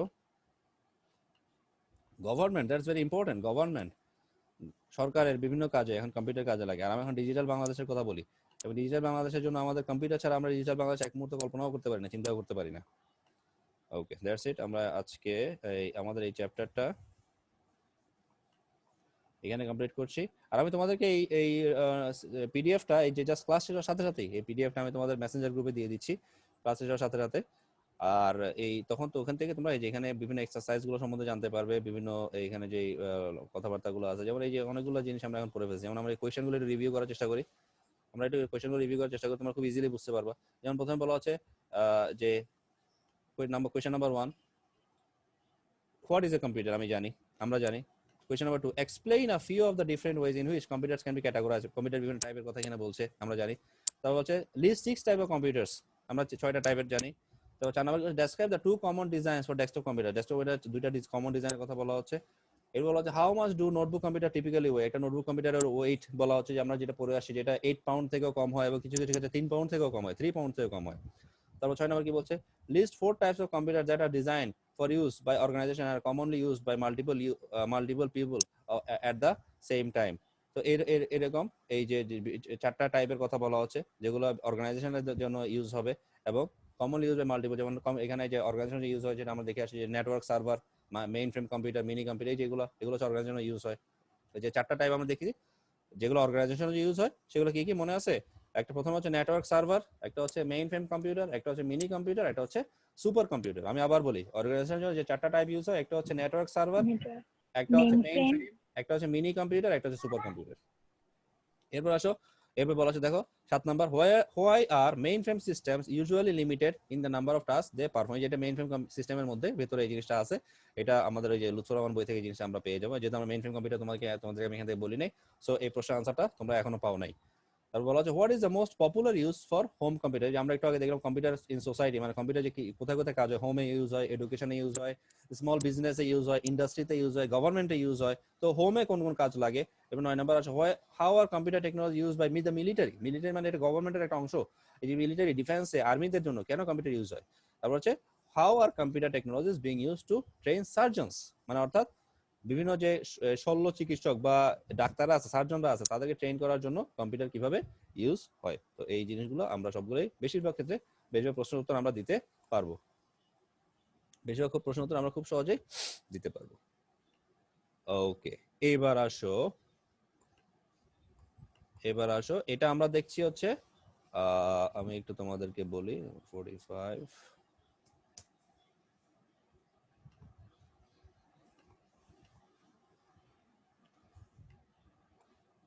যেমন দেখো এই যে আমরা যে জিনিসগুলো দেখছি, যে কম্পিউটার ডিফাইন, কম্পিউটারের যে এই যে 6টা টাইপ, প্রথমে কম্পিউটার ইন্ডিভিজুয়াল ইউজারের জন্য, তারপর অর্গানাইজেশনের জন্য 4টা টাইপ, তারপর কম্পিউটার সোসাইটিতে কম্পিউটার কেন ইম্পর্টেন্ট, সেই ইম্পর্টেন্স গুলো আমরা দেখে আসছি। হেলথ কেয়ারে কম্পিউটার কেন ইম্পর্টেন্ট, সেটা এই জিনিসগুলো আমরা কমনলি দেখে আসছি, খুব ইলাবোরেটলি না দেখলেও। সো এটা হচ্ছে লেসন 1A, যে লেসন 1A আমরা কমপ্লিট করলাম। এখন আমরা আসবো লেসন 1B তে। লেসন 1B সেটা হচ্ছে ইনসাইড দ্য কম্পিউটার সিস্টেম, যে লেখা আছে দেখো, looking inside the computer system. এখানে আমরা মেইনলি কম্পিউটারের বিভিন্ন পার্টস, কম্পিউটার বিভিন্ন কাজ, পার্টসের কাজ, এগুলো আমরা দেখব। সো দেখো আমরা কম্পিউটারের লুকিং ইনসাইড, এই যে আমাদের যে লেসন, আমি একটু লেসনটা সম্বন্ধে বলি। যে lesson 1A 1B, looking inside the computer system.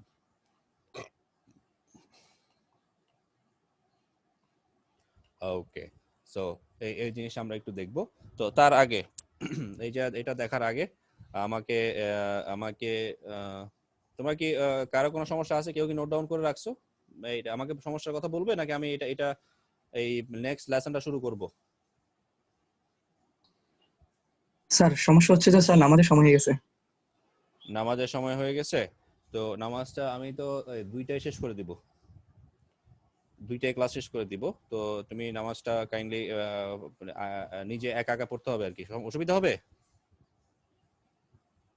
সমস্যা আছে কি? আচ্ছা স্যার, সমস্যা নাই। হ্যাঁ ঠিক আছে, একটু কাইন্ডলি তাহলে একটু কাইন্ডলি নামাজ তুমি, আই এক্সপেক্ট নামাজের টাইম থাকবে ইনশাআল্লাহ।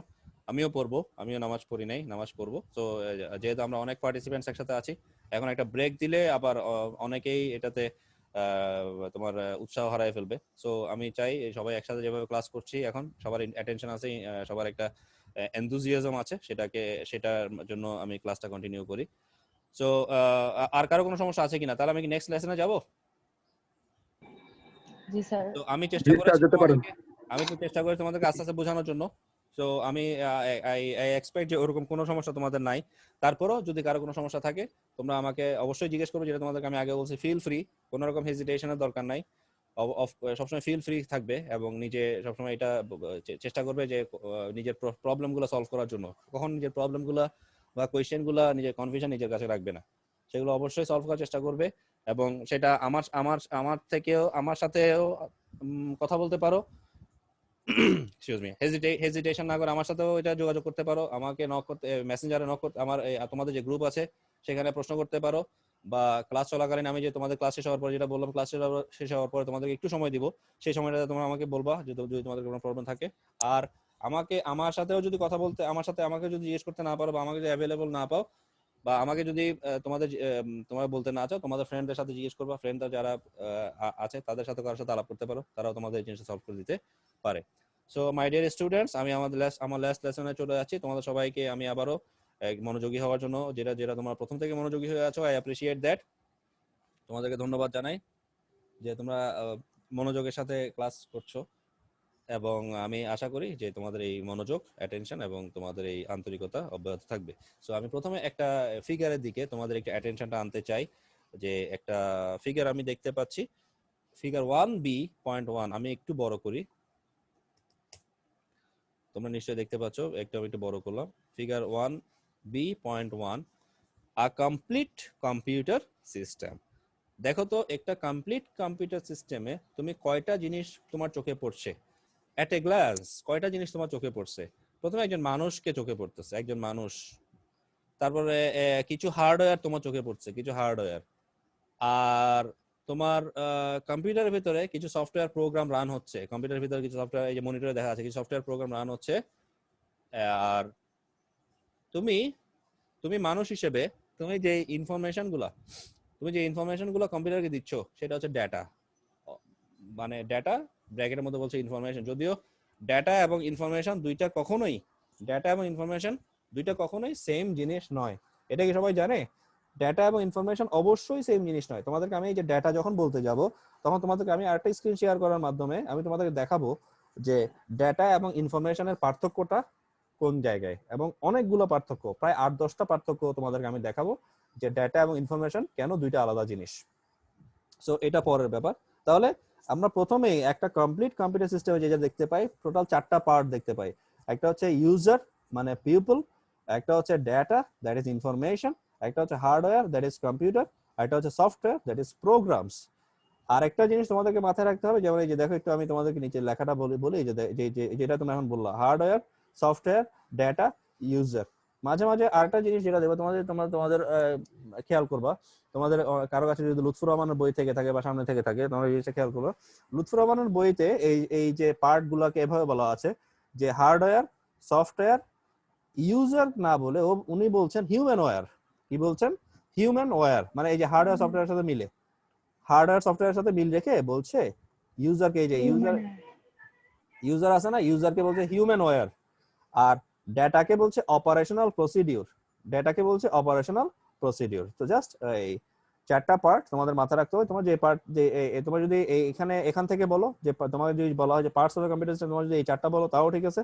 তোমার যদি লুৎফুর রহমান সাহেবের বই থেকে বলো তাও ঠিক আছে। আসলে অপারেশনাল প্রসিডিউর মানে বোঝানো হচ্ছে তুমি যে ইউজার বা তুমি যে হিউম্যান ওয়্যার বা ইউজার হিসেবে তুমি যে কাজটা করছো, বা তুমি যে কাজটা ইনফরমেশনটা দিচ্ছ, বা তুমি যে নলেজটা বা তোমার যে থিঙ্কিংটা আছে, বা তোমার যে জিনিসগুলো তুমি কম্পিউটারকে দিচ্ছ, শেয়ার করছো, এবং তুমি মেইনলি অপারেশন করছো। তুমি না থাকলে কম্পিউটার অচল। তুমি ইউজার বা তুমি যে পিপল, তুমি যে একজন মানুষ, তো এই মানুষ ছাড়া কম্পিউটার কোনো কাজই করতে পারবে না, কোনো রকম অপারেশন কম্পিউটারের দ্বারা হবে না। সো এই ডাটাটাই মেইনলি অপারেশনাল প্রসিডিউর বোঝানো হচ্ছে। সো আমি একটু খুব সঙ্গে বলে ফেলি। তো কম্পিউটারের হার্ডওয়্যার এগুলো আমরা খুব ভালো করে জানি, তারপর আমি তোমাদেরকে জাস্ট একটু টাচ দিয়ে দিই। বলা হচ্ছে দেখো, দ্য মেকানিক্যাল হার্ডওয়্যার বলা হচ্ছে যে the mechanical devices that make up the computers are called hardware. আমরা জানি hardware is any part of the computer you can touch. তাহলে আমরা প্রথমে একটা হিসাব করে ফেলতে পারি। তোমাদের যদি কেউ জিজ্ঞেস করে যে হার্ডওয়্যার এবং সফটওয়্যারের পার্থক্য কি, তুমি প্রথমে বলে ফেলবা যে হার্ডওয়্যারকে আমরা টাচ করতে পারি, সফটওয়্যারকে আমরা টাচ করতে পারি না। ঠিক আছে? হার্ডওয়্যারকে আমরা টাচ করতে পারি, টাচ করে দেখতে পারি যে এটা এটা এটা কি শক্ত না নরম, গরম না ঠান্ডা, টাচ করে দেখতে পারি।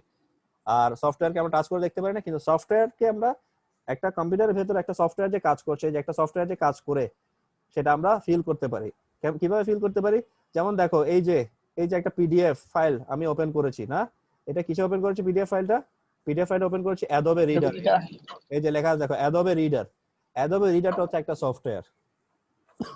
ওকে, অ্যাডোবে রিডারটা হচ্ছে একটা সফটওয়্যার। তাহলে এই যে সফটওয়্যারটা আমি দেখছি, সফটওয়্যারের মাধ্যমে একটা বই ওপেন করেছি, একটা সফট কপি ওপেন করেছি, একটা বইয়ের পিডিএফ ফাইল ওপেন করেছি, আমি দেখছি, পড়তে পারছি। এখন আমাদের আর ফিজিক্যাল একটা বই, একটা হার্ড কপি, বইয়ের একটা হার্ড কপি অনেক ক্ষেত্রে আমাদের দরকার হচ্ছে না। আমরা কম্পিউটার থেকে একটা সফটওয়্যারের মাধ্যমে বইয়ের একটা সফট কপি আমরা খুব ইজিলি বইয়ের একটা সফট কপি আমরা দেখে ফেলছি। আমাদের এটার জন্য কোনো আমাদের হার্ড কপি বইয়ের একটা ফিজিক্যাল একটা বুক, যেগুলো আমরা ছোটবেলা থেকে বই পড়ে আসছি, ওরকম বই অনেক ক্ষেত্রে দরকার হচ্ছে না। আমাদের অনলাইন ক্লাস আমরা খুব ইজিলি একটা সফটওয়্যারের মাধ্যমে দেখে ফেলছি। আবার আমরা এই যে জুম ক্লাস করছি, জুমের মাধ্যমে না, জুম, তাহলে এটা কি? এটা একটা সফটওয়্যার না?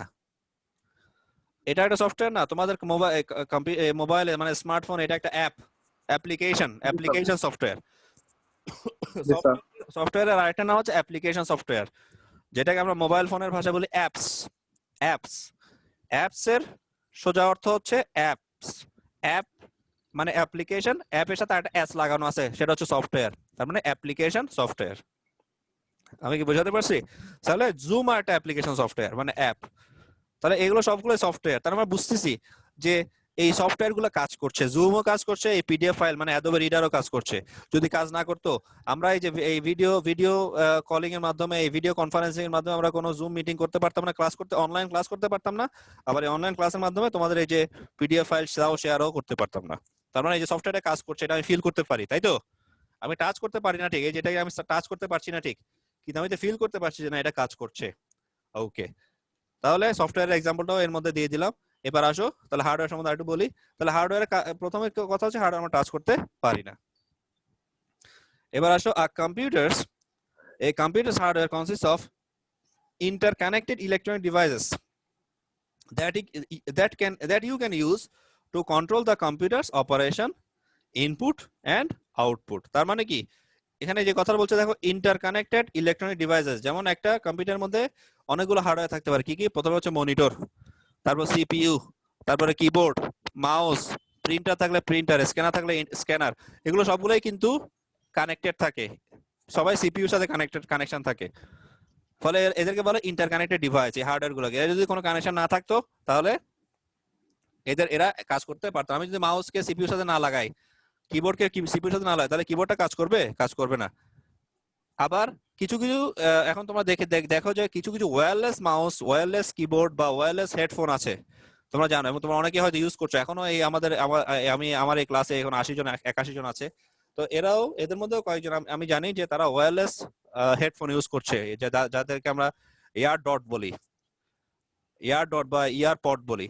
সো এই যে ওয়্যারলেস হেডফোন, সেটাও অনেকে ইউজ করছে, তো এটাও হার্ডওয়্যার।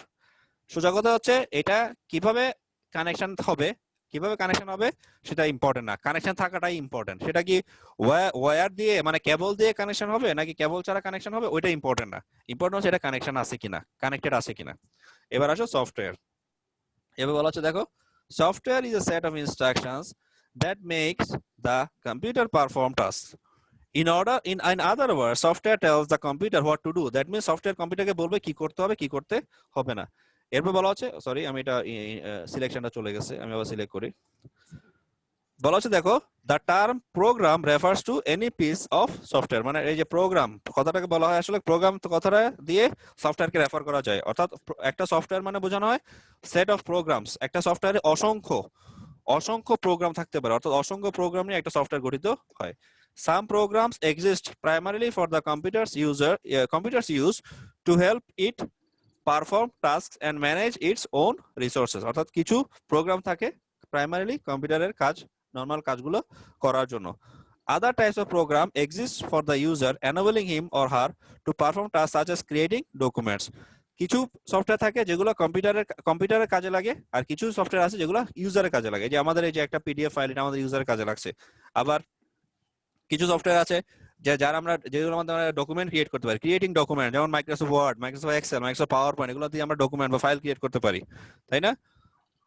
এরপরে বলা হচ্ছে দেখো thousands of different software programs are available for use on personal computer. যেটা আমরা খুব ভালো করে জানি, অসংখ্য সফটওয়্যার আছে পার্সোনাল কম্পিউটার ইউজ করার জন্য। আর এখন তোমরা দেখো যে এই গুগল প্লে স্টোরে বা অ্যাপল স্টোরে, যারা আইফোন ইউজ করে তারা অ্যাপল স্টোরে, বা যারা অ্যান্ড্রয়েড ইউজ করে, অ্যান্ড্রয়েড ফোন ইউজ করে তারা গুগল প্লে স্টোরে অসংখ্য অ্যাপ্লিকেশন সফটওয়্যার বা অ্যাপস আমরা দেখতে পাই, তাই না? তো এই অ্যাপস গুলো আমরা ওই প্লে স্টোর গুলো থেকে নামাইতে পারি, মানে ডাউনলোড করতে পারি। এরপর আসো ডেটা। বলা হচ্ছে কি দেখো, data consists of individual facts or pieces of information that may be that by themselves may not make such sense to a person. অর্থাৎ বলা হচ্ছে দেখো যে ডেটা হচ্ছে এমন কিছু ইনফরমেশন অথবা ইন্ডিভিজুয়াল ফ্যাক্ট, এবং তারা নিজেরা আসলে কোনো কাজ করতে পারে না। ডেটা নিজের কোনো কাজ নাই যতক্ষণ পর্যন্ত এটা ইনফরমেশনে কনভার্ট না হবে। ডেটাটা যতক্ষণ পর্যন্ত ইনফরমেশনে কনভার্ট না হবে, অর্থাৎ ডেটাটা যতক্ষণ পর্যন্ত ইউজার কাজে না লাগাবে, একটা জিনিস, একটা ডেটা, একটা ইনফরমেশন বা একটা কথা, একটা টেক্সট যতক্ষণ পর্যন্ত ইউজার কাজে না লাগাবে ততক্ষণ পর্যন্ত এটা কোনো কাজে আসবে না। ওকে, বলা হচ্ছে দেখো দ্যাট বাই দেমসেলভস, মানে তারা নিজেরা, may not make much sense to a person, তারা নিজেরা নিজে কিছু করতে পারে না। এবং একটা মানুষ যখন এটা কোনো কাজে লাগাবে তখনই সেটা মেইনলি একটা ইউজফুল একটা জিনিস হবে। A computer's primary job is to process these tiny pieces of data in various ways. এবং এই যে ডেটাগুলোকে প্রসেস করা বিভিন্ন উপায়ে, ভেরিয়াস ওয়েতে ডেটাগুলো প্রসেস করা হচ্ছে কম্পিউটারের প্রাইমারি কাজ। Converting them into useful information, যে খুব খুব খুব গুরুত্বপূর্ণ একটা কথা, converting them into useful information, যতক্ষণ পর্যন্ত এই ডেটাগুলোকে ইউজফুল ইনফরমেশনে কনভার্ট করা না হবে ততক্ষণ পর্যন্ত এরা কোনো কাজের নয়, এদের দ্বারা কোনো কাজ হবে না। এরপর আমি বলি for example, if we saw if you saw the average highway mileages of 6 different cars, all the different pieces of data might not mean much to you. However, if someone created a chart from the data that visually compared and ranked the vehicle's mileage, you could probably make sense of it at a glance. This is one example of data being processed into useful information. নিশ্চয়ই কথাটা তোমরা বুঝতে পারছো, যারা বুঝেন আমি তাদের জন্য আবার একটু বলি, সবাই মনোযোগ দিয়ে খেয়াল করো। মনে করো 6টা গাড়ি একটা হাইওয়ে দিয়ে যাচ্ছে, কিন্তু 6টা গাড়ির আলাদা আলাদা মাইলেজ, মানে 6টা গাড়ি কতটুকু স্পিডে, কোন গাড়িটা কোন স্পিডে, মনে করো 1 নম্বর গাড়ি, 2 নম্বর গাড়ি, 3 নম্বর গাড়ি, এরকম 6 নম্বর গাড়ি কতটুকু স্পিডে আছে সেটা কোনো মিন করে না। তুমি যে মিন করবে কোনটা, তুমি যদি এই 6টা গাড়ির মাইলেজের একটা এভারেজ ক্রিয়েট করো, গড় বানাও, 6টা গাড়ির গড়, মাইলেজের গড়, একটা চার্ট তৈরি করো বা একটা ফিগার তৈরি করো, তাহলে তখন সেটা একটা ইনফরমেশন হিসেবে কাজ করবে। ধরো তোমাদের ক্লাস আর একটু ইজি করে তোমাদেরকে আমি বলি কিভাবে কোনটা ডাটা কোনটা ইনফরমেশন। আমি একটু এখনই তোমাদেরকে একটা ডাটা ইনফরমেশন একটা পার্থক্য তোমাদেরকে আমি দেখাবো। তো আমি তোমাদেরকে নরমালি বলি, তোমাদের এখানে যারা আছো, তোমাদের স্টুডেন্ট অনেকজনই আছো, 90 জন বা 80 জন 90 জন আছো। তো তোমাদের সবারই আলাদা আলাদা বয়স যদি আমি জিজ্ঞেস করি, সেটা হচ্ছে একটা ডাটা। সবার বয়স যদি জিজ্ঞেস করি সেটা হচ্ছে একটা ডাটা। তোমরা বলবে যে 18 বছর বা 17 বছর সামথিং মাস, 18 বছর সামথিং মাস বা 19 বছর, এই যে এক একজন এক একটা বলবে, এটা হচ্ছে জাস্ট একটা সিঙ্গেল ডাটা, আর কিছু না, একটা সিঙ্গেল ডাটা। কিন্তু আমি এই 80 জন বা 90 জনের এই যে বয়সগুলা আলাদা আলাদা করে নেয়ার পরে যদি আমি এদের তোমাদের বয়সের গড় বের করি, এভারেজ বের করি, তখন সেটা হবে একটা ইনফরমেশন বা ইউজফুল ইনফরমেশন। আমি কি বোঝাতে পারছি?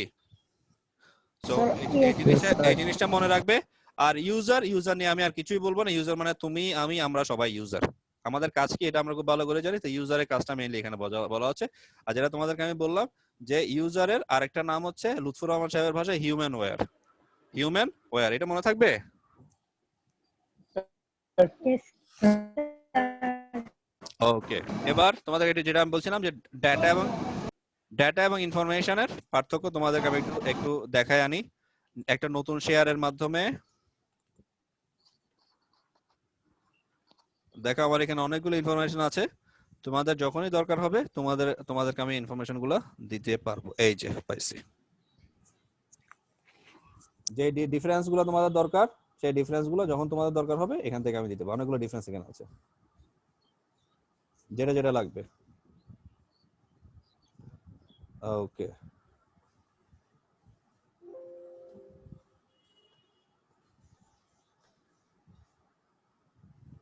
ওকে, সো হ্যাভ এ লুক। দেখো এই যেখানে 9টা 10টা ডিফারেন্স আছে। তোমরা কি আমার এই নতুন শেয়ারটা সবাই দেখতে পাচ্ছো? জি স্যার স্যার ওয়ার্ড ফাইল, একটা ওয়ার্ড ফাইলের উপরে লেখা দেখো differences between data and information. একটা ওয়ার্ড ফাইল আমি শেয়ার করছি এবং একটা স্ক্রিন দেখা যাচ্ছে, দেখছো differences between data and information. এবং খুব খুব মনোযোগ দিয়ে একটু সবাই দেখো, আমি খুব দ্রুত বলে ফেলি এবং এটা খুব ইজি, খুব সহজ সহজ ভাষায় সহজ ইংরেজিতে লেখা, এটা টাফ কিছু না। এবং প্রতিটা ইয়াতে দেখো, তোমরা দেখবে যে এখানে 3টা কলাম আছে। একটা কলাম দিয়ে বোঝানো হচ্ছে যে যে দুইটা বিষয়ের উপর আমরা পার্থক্য নির্ণয় করতে চাচ্ছি, একটা বিষয় হচ্ছে ডেটা আর একটা বিষয় হচ্ছে ইনফরমেশন। যে দুইটা বিষয়ের উপর পার্থক্য নির্ণয় করতে যাচ্ছি তাদের কম্পারিজন বা পার্থক্যের যে ক্রাইটেরিয়া, সেই ক্রাইটেরিয়া গুলো কি কি। যেমন একটা ক্রাইটেরিয়া হচ্ছে ডেফিনেশন, একটা ক্রাইটেরিয়া হচ্ছে মিনিং, একটা ক্রাইটেরিয়া হচ্ছে সিম্পলিসিটি, একটা ক্রাইটেরিয়া হচ্ছে ডিপেন্ডেন্সি, একটা হচ্ছে স্পেসিফিসিটি, একটা ক্রাইটেরিয়া হচ্ছে ইনপুট আর আউটপুট, একটা ক্রাইটেরিয়া হচ্ছে আন্ডারস্ট্যান্ডিং, একটা ক্রাইটেরিয়া হচ্ছে আন্ডারস্ট্যান্ডেবিলিটি, আর একটা হচ্ছে অর্ডার, আর একটা হচ্ছে এক্সাম্পল। ওকে, আর এটা হচ্ছে এক্সাম্পল। স্যার ডকুমেন্টটা ওপেন হয় না কেন? স্যার। জি স্যার আমার সবাই কি সেম প্রবলেম? জি স্যার না অ্যাকাউন্ট আসছে না। আমার কি অবস্থা ডকুমেন্ট আসতেছে না। ওকে ওকে, আমি এখনই আবার দিচ্ছি, কোনো অসুবিধা নাই। এখন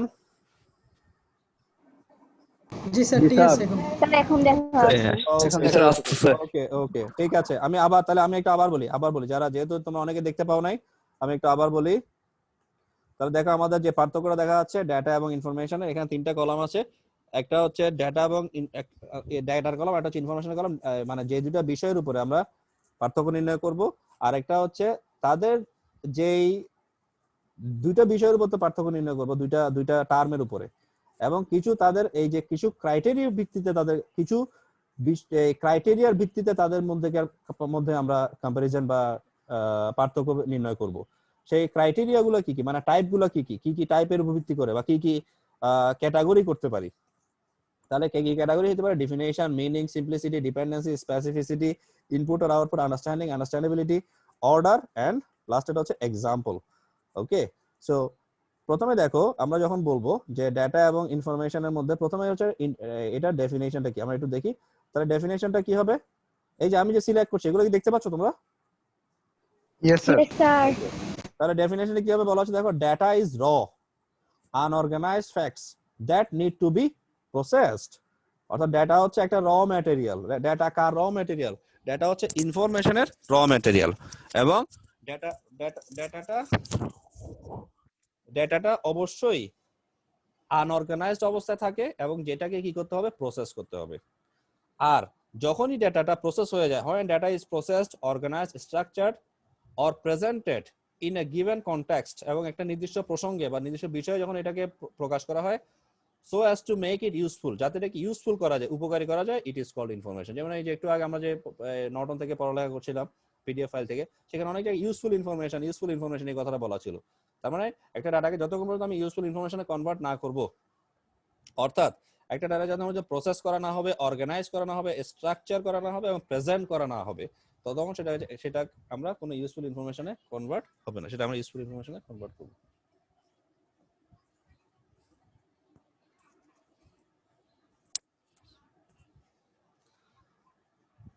এরপরে আমি আশা করি তোমরা ডেফিনেশনটা বুঝতে পারছো। এবার আসো মিনিং।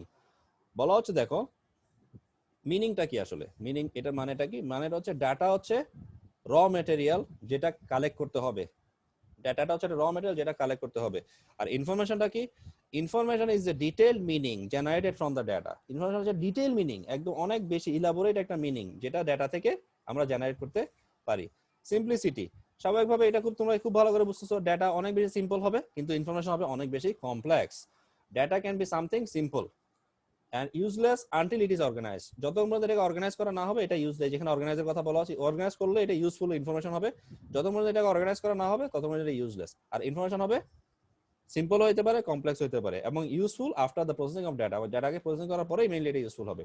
এরপর আসো ডিপেন্ডেন্সি। বলা হচ্ছে দেখো data does not depend on information. Data কখনোই ইনফরমেশনের উপর নির্ভর করে না, কিন্তু ইনফরমেশন অবশ্যই ডাটার উপর নির্ভর করে। কারণ ইনফরমেশন ডাটা ছাড়া এক মুহূর্ত চলতে পারবে না, কিন্তু ডাটা নিজে ইন্ডিপেন্ডেন্ট। ডেটা কারো কারো উপর নির্ভর করে না। ডেটা নিজে ডেটা তুমি অটোমেটিক ডেটা কালেক্ট করে বলতে ডাটা নিজেই তৈরি হয়, কিন্তু ইনফরমেশন নিজে তৈরি হতে পারবে না। ইনফরমেশন তৈরি হওয়ার জন্য ডেটা লাগবে। এরপর হচ্ছে স্পেসিফিসিটি মানে স্পেসিফিকনেস অর্থাৎ কে কতটুকু স্পেসিফিক বা নির্দিষ্ট। ডেটা নির্দিষ্ট না, ডেটা ইজ নট স্পেসিফিক, কিন্তু ইনফরমেশন হচ্ছে স্পেসিফিক। কারণ একটা ডেটা দিয়ে তুমি মিনিং নাও বুঝতে পারো, কিন্তু ইনফরমেশন দিয়ে তুমি পুরো মিনিংটা ইজিলি বুঝতে পারো। যে বলা হচ্ছে information is specific enough to generate meaning. এরপর হচ্ছে ইনপুট আর আউটপুট। স্বাভাবিকভাবে ডেটা হচ্ছে ইনপুট আর ইনফরমেশন হচ্ছে আউটপুট। ডেটাকে তুমি যখন ইনপুট আকারে দিবা সেখানে আউটপুট আকারে তুমি প্রসেসিং ইনফরমেশন পাবা। এরপর হচ্ছে আন্ডারস্ট্যান্ডিং। স্বাভাবিকভাবে ডেটা যেহেতু তোমার এটা যেহেতু স্পেসিফিক না, সেখানে এটার আন্ডারস্ট্যান্ডিংটাও ডিফিকাল্ট হবে। কিন্তু ইনফরমেশন যেহেতু স্পেসিফিক এবং এটা ডিটেল ইনফরমেশন দেওয়া থাকবে সবকিছু, সেজন্য এটার আন্ডারস্ট্যান্ডিং অনেক ইজি। এরপর হচ্ছে আন্ডারস্ট্যান্ডেবিলিটি। ডেটা যেহেতু ডাটার আন্ডারস্ট্যান্ডিংটা ইজি না, সেজন্য ডাটাটাকে আমরা কি করব, প্রসেস করে এটাকে আন্ডারস্ট্যান্ডেবল করতে হবে। সেজন্য ডাটা প্রথমে আন্ডারস্ট্যান্ডেবল থাকে না। এই যে আন্ডারস্ট্যান্ডেবিলিটি, এই দুইটা কথার মধ্যে কিন্তু ডিফারেন্স আছে, তোমাদের একটু বলি। 7 নম্বর হচ্ছে আন্ডারস্ট্যান্ডিং, 8 নম্বর হচ্ছে আন্ডারস্ট্যান্ডেবিলিটি। দুইটা কথার মধ্যে কিন্তু ডিফারেন্স আছে। সো তোমাদেরকে যে জিনিসটা মাথায় রাখতে হবে যে প্রথমটা হচ্ছে আন্ডারস্ট্যান্ডিং, অর্থাৎ কোনটা কতটুকু বোঝা যায় সেটা। আর আন্ডারস্ট্যান্ডেবিলিটি মানে ডাটার আন্ডারস্ট্যান্ডেবিলিটি, অর্থাৎ ডাটার আন্ডারস্ট্যান্ডেবিলিটি কতটুকু মানে বোঝার ক্ষমতা বা বোঝার যোগ্যতা কতটুকু, সেটা হচ্ছে ফ্যাক্ট। সো ডাটাকে আমরা কি করতে পারি, আন্ডারস্ট্যান্ড করতে পারি না, সেজন্য এটাকে প্রসেস করতে হবে যাতে আমরা আন্ডারস্ট্যান্ড করতে পারি। আর ইনফরমেশন ইজ ইজিলি আন্ডারস্ট্যান্ডেবল, বা বলা হয় information is already in understandable form. মানে ইনফরমেশনটা তুমি যখন প্রসেস করে ফেলবা এটা নরমালি আন্ডারস্ট্যান্ডেবল ফর্মে থাকবে। এরপর বলা হচ্ছে দেখো অর্ডার মানে কি, একটা নিয়মের মধ্যে থাকা বা একটা সিকোয়েন্সের মধ্যে থাকা। ডেটা কখনো সিকোয়েন্সের মধ্যে বা নিয়মের মধ্যে থাকে না। Data may not be in the order, information should be in the order. আর এক্সাম্পল বলা হচ্ছে দেখো, এই যে তোমাদের আমি একটা এক্সাম্পল দিয়েছিলাম যে তোমাদের বয়সের গড় নিয়ে। তাহলে এক্সাম্পল হচ্ছে each students test score is one piece of data. ধরো তোমাদের সেমিস্টারে বা ক্লাস টিউটোরিয়ালে কে কিরকম রেজাল্ট করছো, তো ওইটা হচ্ছে একটা ডেটা, যার আইডি অনুযায়ী তার একটা ডেটা। কিন্তু আমি যখন সবগুলো নিয়ে তাদের সবার ডেটা নিয়ে একটা এভারেজ করব, the average off score of A class or the end of the entire school, অর্থাৎ তোমাদের পুরো ডিপার্টমেন্টের বা তোমাদের ক্লাসের বা তোমাদের পুরো ডিপার্টমেন্টের একটা বা স্কুলের ক্ষেত্রে যদি পুরো একটা স্কুলের এভারেজ নিই, তখন সেটা হবে একটা ইনফরমেশন। এন্ড সেটা আমরা কোথা থেকে পাবো, that is an information that can be derive from the given data. So I think এই জিনিসটা তোমরা খুব ভালো করে এই জিনিসটা তোমরা বুঝতে পারছো। সো যে এক্সাম্পলটা তোমাদেরকে আমি এখানে যে এক্সাম্পলটা বা যে ইয়াটা দিলাম, আগে তোমাদের বয়সের এভারেজ নিয়ে বা বয়সের গড় নিয়ে একটা এক্সাম্পল দিলাম। সো আই থিঙ্ক তোমরা এই জিনিসটা খুব ভালো করে মনোযোগ দিয়ে বুঝতে পারছো। আর এই যে data May not be in the order, এই যে এইটার একটা এক্সাম্পল তোমাদেরকে আমি বলি। সেটা হচ্ছে ধরো আমরা যখন বলি যে যখন কোনো একটা শব্দগুচ্ছকে তো আমরা সেন্টেন্স বলি, মানে বাক্য বলি, কালেকশন অফ ওয়ার্ডস। তো একটা এমন যদি হয় যে আমি একটা অনেকগুলো ওয়ার্ডের একটা কালেকশন নিলাম, ওয়ার্ডগুলো হইতে পারে কেমন, ধরো একটা ওয়ার্ড হইতে পারে এই আকাশে, একটা ওয়ার্ড হইতে পারে সুন্দর পাখি, একটা ওয়ার্ড হইতে পারে তোমার নীল, একটা ওয়ার্ড হইতে পারে বিস্তীর্ণ, একটা ওয়ার্ড হইতে পারে একটা ওয়ার্ড হইতে পারে উড়ে, বা একটা ওয়ার্ড হইতে পারে ইত্যাদি। সো এই যে এক একটা ওয়ার্ড তুমি আলাদা আলাদা করে কালেক্ট করছো, তাই না? প্রতিটা ওয়ার্ড দেখো এখানে যে ওয়ার্ড গুলো আছে, ধরো একটা ওয়ার্ড হচ্ছে উড়ছে বা উড়ে, একটা ওয়ার্ড হচ্ছে নীল, একটা ওয়ার্ড হচ্ছে পাখি, একটা ওয়ার্ড হচ্ছে সুন্দর, একটা ওয়ার্ড হচ্ছে বিস্তীর্ণ, একটা ওয়ার্ড হচ্ছে আকাশ। তাহলে তুমি এই যে অনেকগুলো 6-7টা ওয়ার্ড বিচ্ছিন্ন ভাবে বা বিক্ষিপ্ত ভাবে 6-7টা ওয়ার্ড তুমি নিছো, তাই না? তাহলে এই 6-7টা ওয়ার্ড হচ্ছে আলাদা আলাদা করে একটা ডেটা। কিন্তু এই যে 6-7টা ওয়ার্ড তোমরা নিলা, এই 6-7টা ওয়ার্ড দিয়ে কোনো কি মিনিং হচ্ছে? কোনো মিনিং হচ্ছে না। এটা কোনো কিছু বোঝা যাচ্ছে না, কোনো অর্ডারে নাই, মানে কোনো সিকোয়েন্সের মধ্যে নাই। যখনই আমি একটা কালেকশন অফ ওয়ার্ডস নিব, অনেকগুলো ওয়ার্ড নিব, তখন ওই ওয়ার্ডগুলো যখন আমি সিকোয়েন্সিয়ালি সাজাবো, তখন এটা একটা বাক্য হবে, অর্থপূর্ণ বাক্য। যত পর্যন্ত এগুলো এলোমেলো অবস্থা থাকবে, এগুলো কখনো অর্থপূর্ণ বাক্য হবে না। তাহলে দেখো এখন যে তোমরা এই 6-7টা যে ওয়ার্ডগুলো বিচ্ছিন্ন ভাবে নিলা, এগুলো একটা অর্ডারে নিয়ে আসো, অর্থপূর্ণ বাক্য বানায় ফেলো। কিরকম হবে? আমি এভাবে বলতে পারি যে বিস্তীর্ণ নীল আকাশে একটি সুন্দর পাখি উড়ছে। দেখো এখন একটা আমি এতক্ষণ পর্যন্ত যে 6-7টা আলাদা আলাদা বিচ্ছিন্ন ওয়ার্ড বা শব্দ নিলাম, সেগুলো নিয়ে একটা অর্থপূর্ণ বাক্য তৈরি করে ফেললাম। তাহলে এই যে আলাদা আলাদা বিক্ষিপ্তভাবে বিচ্ছিন্নভাবে শব্দগুলো নাম সেগুলো হচ্ছে এক একটা ডেটা, আর এই যে একটা অর্থপূর্ণ বাক্য বানাই ফেললাম সেটা হচ্ছে একটা ইউজফুল ইনফরমেশন। সবাই কি বুঝতে পারছো? সবাই কি বুঝতে পারছো? স্যার বুঝতে পারলাম। জি স্যার স্যার Okay, জি তাহলে স্যার আমি কি এই যে ডাটা এবং ইনফরমেশনের এই উইন্ডোটা ক্লোজ করব? আচ্ছা, তোমরা জি, একটা স্যার। কাজ করতে পারো, তোমরা একটা কাজ করতে পারো, তোমরা এই উইন্ডোটা একটা ছবি তুলে রাখো। আমি তোমাদের একটা স্ক্রিনশট নেওয়ার জন্য আমি তোমাদের একটা ব্যবস্থা করছি, ওয়েট করো নিয়েছে স্যার। একটু, ওয়েট, আমি তোমাদেরকে বলছি। আমি একটু উইন্ডোটা একটু স্মল করি এখন। আচ্ছা, পুরোটা দেখা যাচ্ছে না, আর একটু স্মল করি। এখন কি দেখা যাচ্ছে? স্যার আচ্ছা, আমি দাঁড়াও, আমি একটু করে দিই।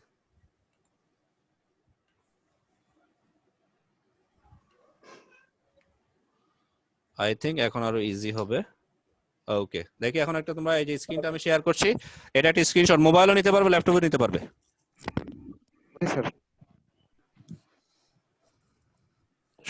সবাই স্ক্রিনশটটা নিয়ে ফেলো।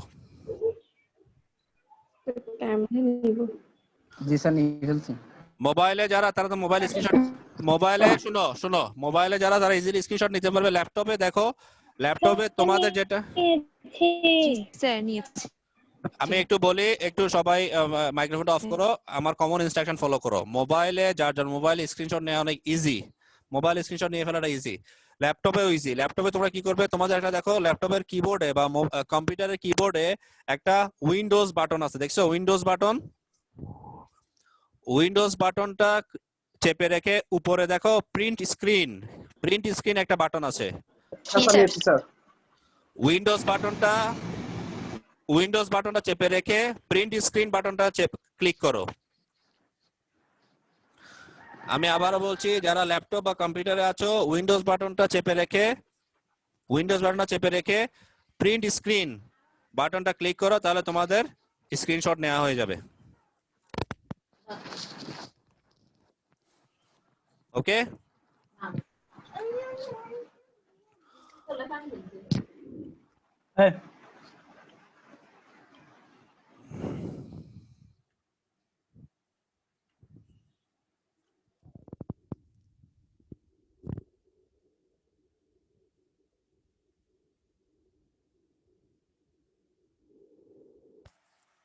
ওকে, আমি কি এটা ক্লোজ করব?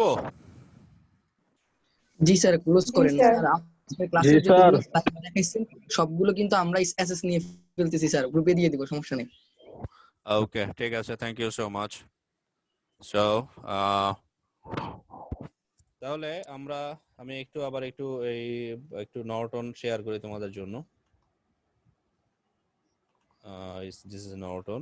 তো এখানে নর্টনে আমরা কম্পিউটার পার্ট শিখলাম আজকে। সো এই জিনিসগুলা আপাতত এটা দরকার, এটা ইনফরমেশন প্রসেসিং সাইকেল, এই জিনিসটা একটু দরকার আছে, এটা আমরা দেখবো। এসেনশিয়াল কম্পিউটার হার্ডওয়্যার, এটা আমরা দেখবো। Essential computer hardware, memory device, এটাও দেখবো। ইনপুট আউটপুট ডিভাইস, এটাও খুব ইম্পর্টেন্ট, এটা অবশ্যই দেখবো। স্টোরেজ ডিভাইস, এগুলোও দেখবো, খুব সংক্ষেপে দেখবো স্টোরেজ ডিভাইসগুলো। আর এই সিস্টেম সফটওয়্যার, অ্যাপ্লিকেশন সফটওয়্যার দুটো টাইপ এখানে আমাদের দেয়া আছে। আর কম্পিউটার ডেটা, এটা তো তোমাদের একটু আগে ডেটা ইনফরমেশন মধ্যে বললাম। তো এটা আর খুব বেশি কিছু দেখবো না, এটা স্কিপ করে যাব।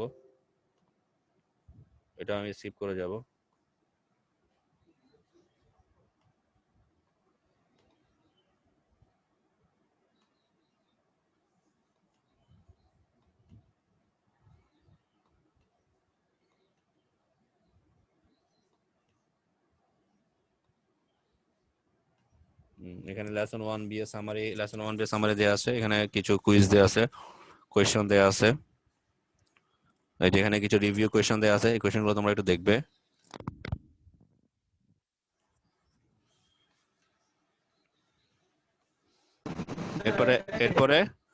এরপরে আমরা চ্যাপ্টার 2 তে চলে যাব। সো এখানে আরো কিছু কম্পিউটার হার্ডওয়্যার নিয়ে কিছু বেসিক ইনফরমেশন আছে, সেই ইনফরমেশনগুলো আমরা দেখব। সো সেই ইনফরমেশনগুলো দেখার পরে, বেসিক ইনফরমেশনগুলো দেখার পরে আমরা এরপর চ্যাপ্টার 2 তে যাব। সো আমি আজকে ক্লাস আমি এখানে ক্লোজ করছি। সো আজকে ইনিশিয়াল ক্লাস হিসেবে সবাইকে আমি আর খুব বেশি প্রেসার দিতে চাই না। আর কম্পিউটারের জেনারেশন নিয়ে বা হিস্ট্রি অফ কম্পিউটিং নিয়ে তোমাদেরকে আমি একটা তোমাদের মেসেঞ্জারে এখনই আমি তোমাদের মেসেঞ্জারে হিস্ট্রি অফ কম্পিউটিং নিয়ে এটা আরেকটা বই থেকে কালেক্ট করা এবং কম্পিউটারের যে বিভিন্ন জেনারেশন সেইটার একটা কপি, একটা ছবি আমি তোমাদের মেসেঞ্জার গ্রুপে দিচ্ছি, তোমরা খেয়াল করো। তোমাদের মেসেঞ্জার গ্রুপে আমি এখন শেয়ার করছি। সো ওই জিনিসটা তোমরা ওখান থেকে দেখে ফেলবা। এটা হচ্ছে হিস্ট্রি অফ কম্পিউটিং বা কম্পিউটারের যে জেনারেশন গুলা, 4টা বা 5টা যে জেনারেশন গুলা, সেগুলো তোমরা ওখান থেকে দেখবা। আর তোমাদের এই যে বইয়ের যে পিডিএফ ফাইলটা, অর্থাৎ এই নর্টনের ইন্টারন্যাশনাল কম্পিউটার পিটার নর্টনের যে বইটাতে তোমাদের এতক্ষণ পর্যন্ত আমি দেখাইলাম সফট কপিটা, পিডিএফ ফাইলটা, ওই বইয়ের পিডিএফটা সফট কপিটা আমি তোমাদেরকে মেসেঞ্জারে এখনই দিয়ে দিচ্ছি ক্লাস শেষ হওয়ার পরে। সো আমি আশা করি তোমরা সবাই আজকের ক্লাসটা বুঝতে পেরেছো। আমি চেষ্টা করেছি আস্তে আস্তে এবং প্রতিটা টপিক ধরে ধরে লাইন বাই লাইন তোমাদেরকে বোঝানোর জন্য। তো আমি আশা করি যে খুব বেশি তোমাদের সমস্যা হওয়ার কথা না। তারপরও আজকে অনেক পার্টিসিপেন্টস আছে, সবাই হয়তো কিছু ক্ষেত্রে কিছু সময় হয়তো বা এক মুহূর্তের জন্য হয়তো তাদের অ্যাটেনশন ব্রেক হয়ে গেছে, বা তারা হয়তো ধরতে পারে নাই, বা আমি হয়তো গো থ্রো করে গেছি, বলে গেছি, সেজন্য হয়তো তারা মিস করছে। তো এরকমও হতে পারে। তো এরকম কেউ আছে কিনা যারা তোমার আমার কোনো টপিক, কোনো কথা বা কোনো কিছু বুঝতে পারো না, এমন কিছু আছে কিনা আজকে ক্লাসের উপরে? জাস্ট যাদের প্রবলেম আছে তারাই বলবে, কথা বলবে, অন্যরা মাইক্রোফোন অফ রাখবে। এবং যাদের প্রবলেম আছে একজন করে মাইক্রোফোন অন করবে। আবার 2-3 জন একসাথে অন করলে আমি কারো কথাই বুঝবো না, একজন করে অন করবে।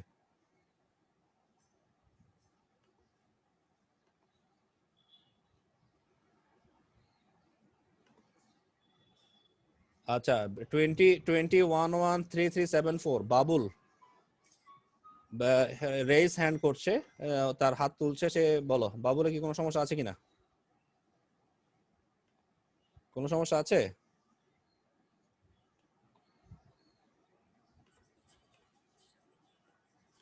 সমস্যা আছে? 20113374। যদি সমস্যা না থাকে তাহলে হাত নামায় ফেলো। তোমার সমস্যা না থাকলে হাত তুলে রাখার দরকার নেই, হাত নামায় ফেলো। স্যার একটা প্রশ্ন ছিল, তবে আমি পুরো ক্লাস শুনেছি। হ্যাঁ প্লিজ বলো। প্রশ্নটা ছিল স্যার, আপনি ডাটার একটা উদাহরণ দিলেন যে বিস্তীর্ণ আকাশে এরকম, তো যে শব্দগুলো দিয়ে আমরা একটা সেন্টেন্স তৈরি, যেগুলোকে আমরা ডাটা বলবো। এখন এমন কিছু শব্দ যেগুলো আমি সংগ্রহ করেছি কিন্তু ওইটা দিয়ে কোনো ইউজফুল ইনফরমেশন তৈরি করা যাবে না, সেই ক্ষেত্রে কি ওই শব্দগুলোকে আমরা ডাটা বলতে পারবো কিনা? সবগুলোই ডাটা। তুমি যেই শব্দগুলা তুমি যেগুলাই কালেক্ট করো না কেন, তুমি সেটা দিয়ে ইউজফুল ইনফরমেশন করতে পারবে কি পারবে না সেটা তো পরের কথা, সেটা তুমি জানো না, আসলে এখনো জানো না, তাই তো? ওকে, 211371 তুমি তোমার মাইক্রোফোন অন করো। হ্যাঁ জি স্যার, জি স্যার। হ্যাঁ, তাহলে তুমি তো, আমি যখনই যে কারো ক্ষেত্রে, এটা আমার ক্ষেত্রে তোমার ক্ষেত্রে, আমি যখনই কোনো ডাটা কালেক্ট করব, আমি তো জানি না আসলে যে এটা দিয়ে আদৌ কোনো ইনফরমেশন ফিউচারে তৈরি হবে কি হবে না, কিন্তু আমি কালেক্ট করে ফেলবো। কালেক্ট করে ফেলার পরে যদি ইন কেস আমি সেগুলো দিয়ে ইউজফুল ইনফরমেশন বানাতে পারি, তখনই সেটা কাজে লাগবে, মানে ইউজফুল হবে। যত মধ্যে সেটাকে ইনফরমেশন বানাতে পারবো না, সেটা তত মধ্যে কাজে লাগবে না বা ইউজফুল হবে না। বুঝতে পারছি? Is it clear to you? হ্যাঁ, ওকে, বুঝতে পারছি। হ্যাঁ, ওকে। আর কারো কোনো কোয়েশ্চেন আছে কিনা? আর কারো কোনো কোয়েশ্চেন আছে কিনা? তোমার চাইলে ইফ ইউ ওয়ান্ট তোমার হাত তুলতে পারো, তোমরা হাত তুলতে পারো। বাবুলের হাত এখনো তুলে রাখছে, ও এখনো ওর হাতটা নামায় নাই। আমি জানি না ও কি আছে কিনা, না ও এতটুকু করে। স্যার, হ্যাঁ বলো। স্যার আমরা মেসেঞ্জারে পিডিএফ শেয়ার করব কেমনে? হ্যাঁ, এটা তো ইজি, মেসেঞ্জারে পিডিএফ শেয়ার করা তো ইজি। তুমি তোমার স্মার্টফোন থেকে করতে পারো, ল্যাপটপ বা কম্পিউটার থেকে করতে পারো। স্যার স্মার্টফোনে এরকম কোনো অপশন পাই না এখন। না হলে গুগল ড্রাইভে আপলোড দিয়ে দিলে তো হয় স্যার। গুগল ড্রাইভেও আপলোড করে দেওয়া হয়, স্মার্টফোনেও করতে পারবে। আর সবচেয়ে ইজি হচ্ছে তুমি যদি কম্পিউটার থেকে করো।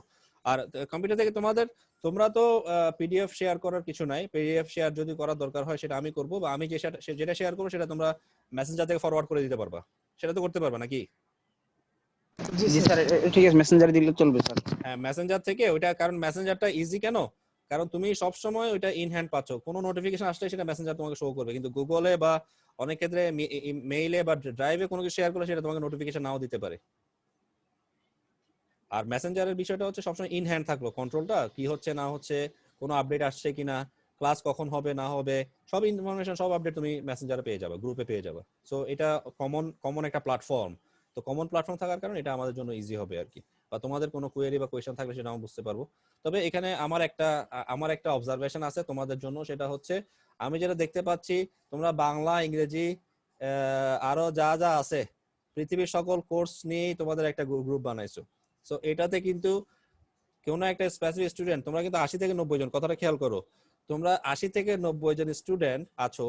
সো কেউ একজন একটা মেসেজ করলো বা একটা প্রশ্ন আমাকে করলো, কিন্তু এর মধ্যে তোমরা আরো কত শত মেসেজ করতেছো, কত শত পোস্ট করতেছো, আমি দেখে তো পুরো অবাক হয়ে যাই যে তোমরা সকল ইনফরমেশন, সকল কোর্স রিলেটেড যতগুলো কোর্স তোমাদের এই সেমিস্টার সবগুলো তোমরা এখানে পোস্ট দাও।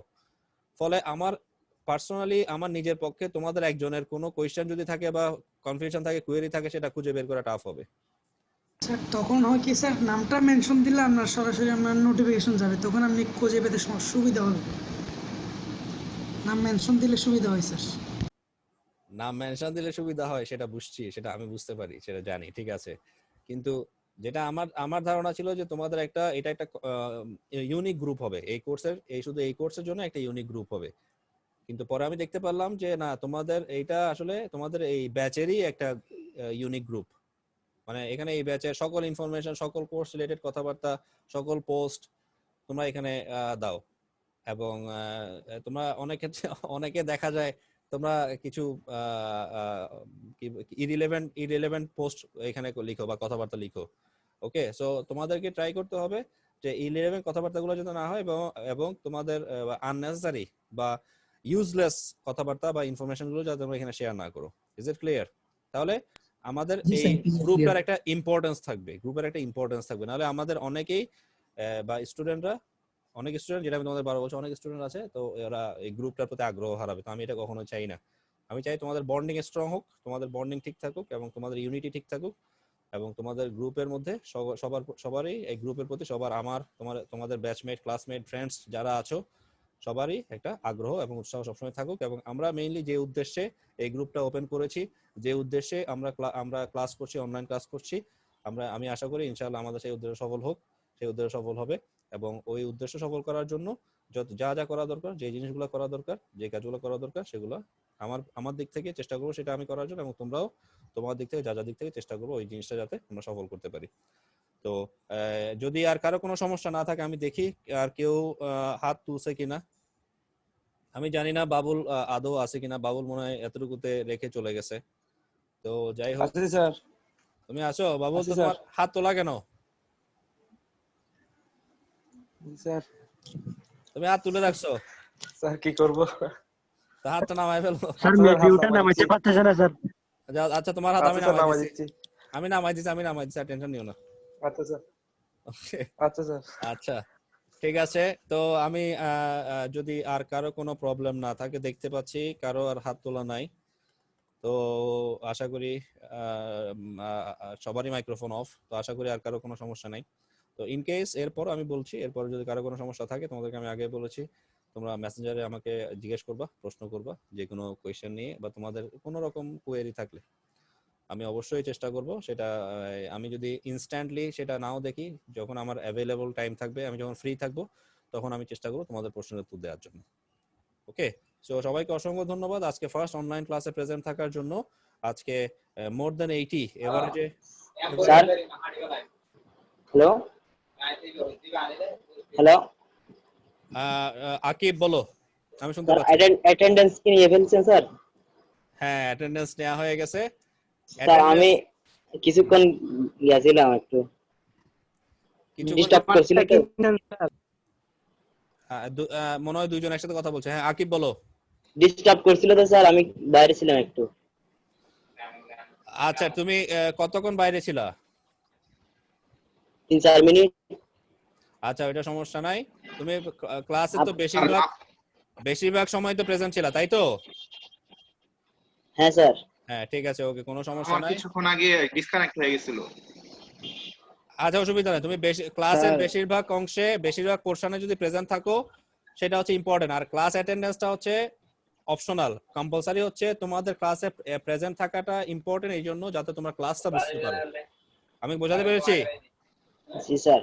এবং ক্লাসে স্বাভাবিকভাবে যারা ক্লাসে প্রেজেন্ট থাকে, ঠিক আছে, তোমাদের মাইক্রোফোনটা অফ করো। এখন কি স্যার আমার অ্যাটেন্ডেন্স উঠছে? হ্যাঁ অফকোর্স তোমার অ্যাটেন্ডেন্স উঠছে। শোনো, তোমাদের আমি একটা কথা বলি, তোমাদের অ্যাটেন্ডেন্স নিয়ে খুব বেশি তোমরা চিন্তা করার দরকার নাই। তোমরা ক্লাসে প্রেজেন্ট থাকো, ক্লাসে প্রেজেন্ট থাকাটাই ইম্পর্টেন্ট।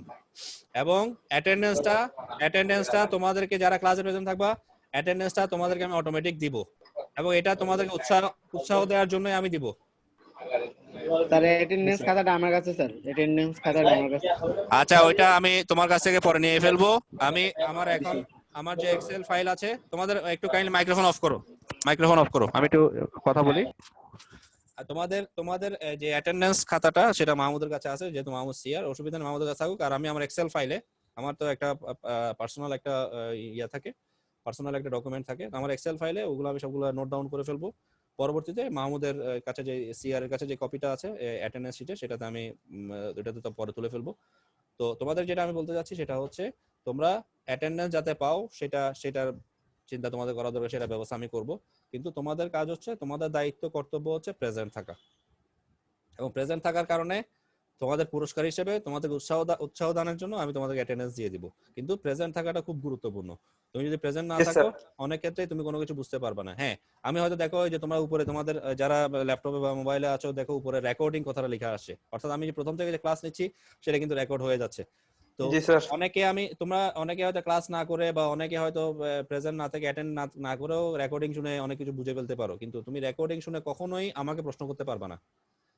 ওকে, এখন যেভাবে তুমি আমাকে ইনস্ট্যান্ট সামনাসামনি লাইভ প্রশ্ন করতে পারছো, লাইভ এখন আমরা অনলাইন ক্লাসে আছি, রেকর্ডিং এ সেই জিনিসটা পাবে না, সেই প্রবলেমটা সলভ করতে পারবে না। হ্যাঁ হয়তো পরে আমাকে গিয়ে মেসেঞ্জারে বা অন্য কোনো ওয়েতে, বা পরে যদি ফিউচারে যদি ক্যাম্পাসে দেখা হয়, ক্লাসে ফিজিক্যাল বা লাইভ ক্লাসে দেখা হয়, তখন হয়তো আমাকে প্রশ্ন করতে পারো, সেটা অনেক পরের ব্যাপার। কিন্তু তোমার প্রবলেম কিন্তু রয়েই যাবে, কনফিউশন রয়ে যাবে।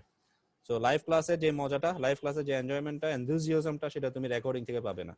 সো আমি আশা করি সবাইকে আমি উৎসাহ দান করবো এবং সবাইকে আমি অনুরোধ করবো যাতে তোমরা যাতে এই লাইভ ক্লাসে, অনলাইন ক্লাসে প্রেজেন্ট থাকো। তো সবাইকে এই ফার্স্ট অনলাইন ক্লাসের আমাদের এই যে course ITC, IER institute of education রিসার্চের যে কোর্সটা, এই কোর্সের ফার্স্ট অনলাইন ক্লাসে সবাইকে উপস্থিত থাকার জন্য অসংখ্য ধন্যবাদ।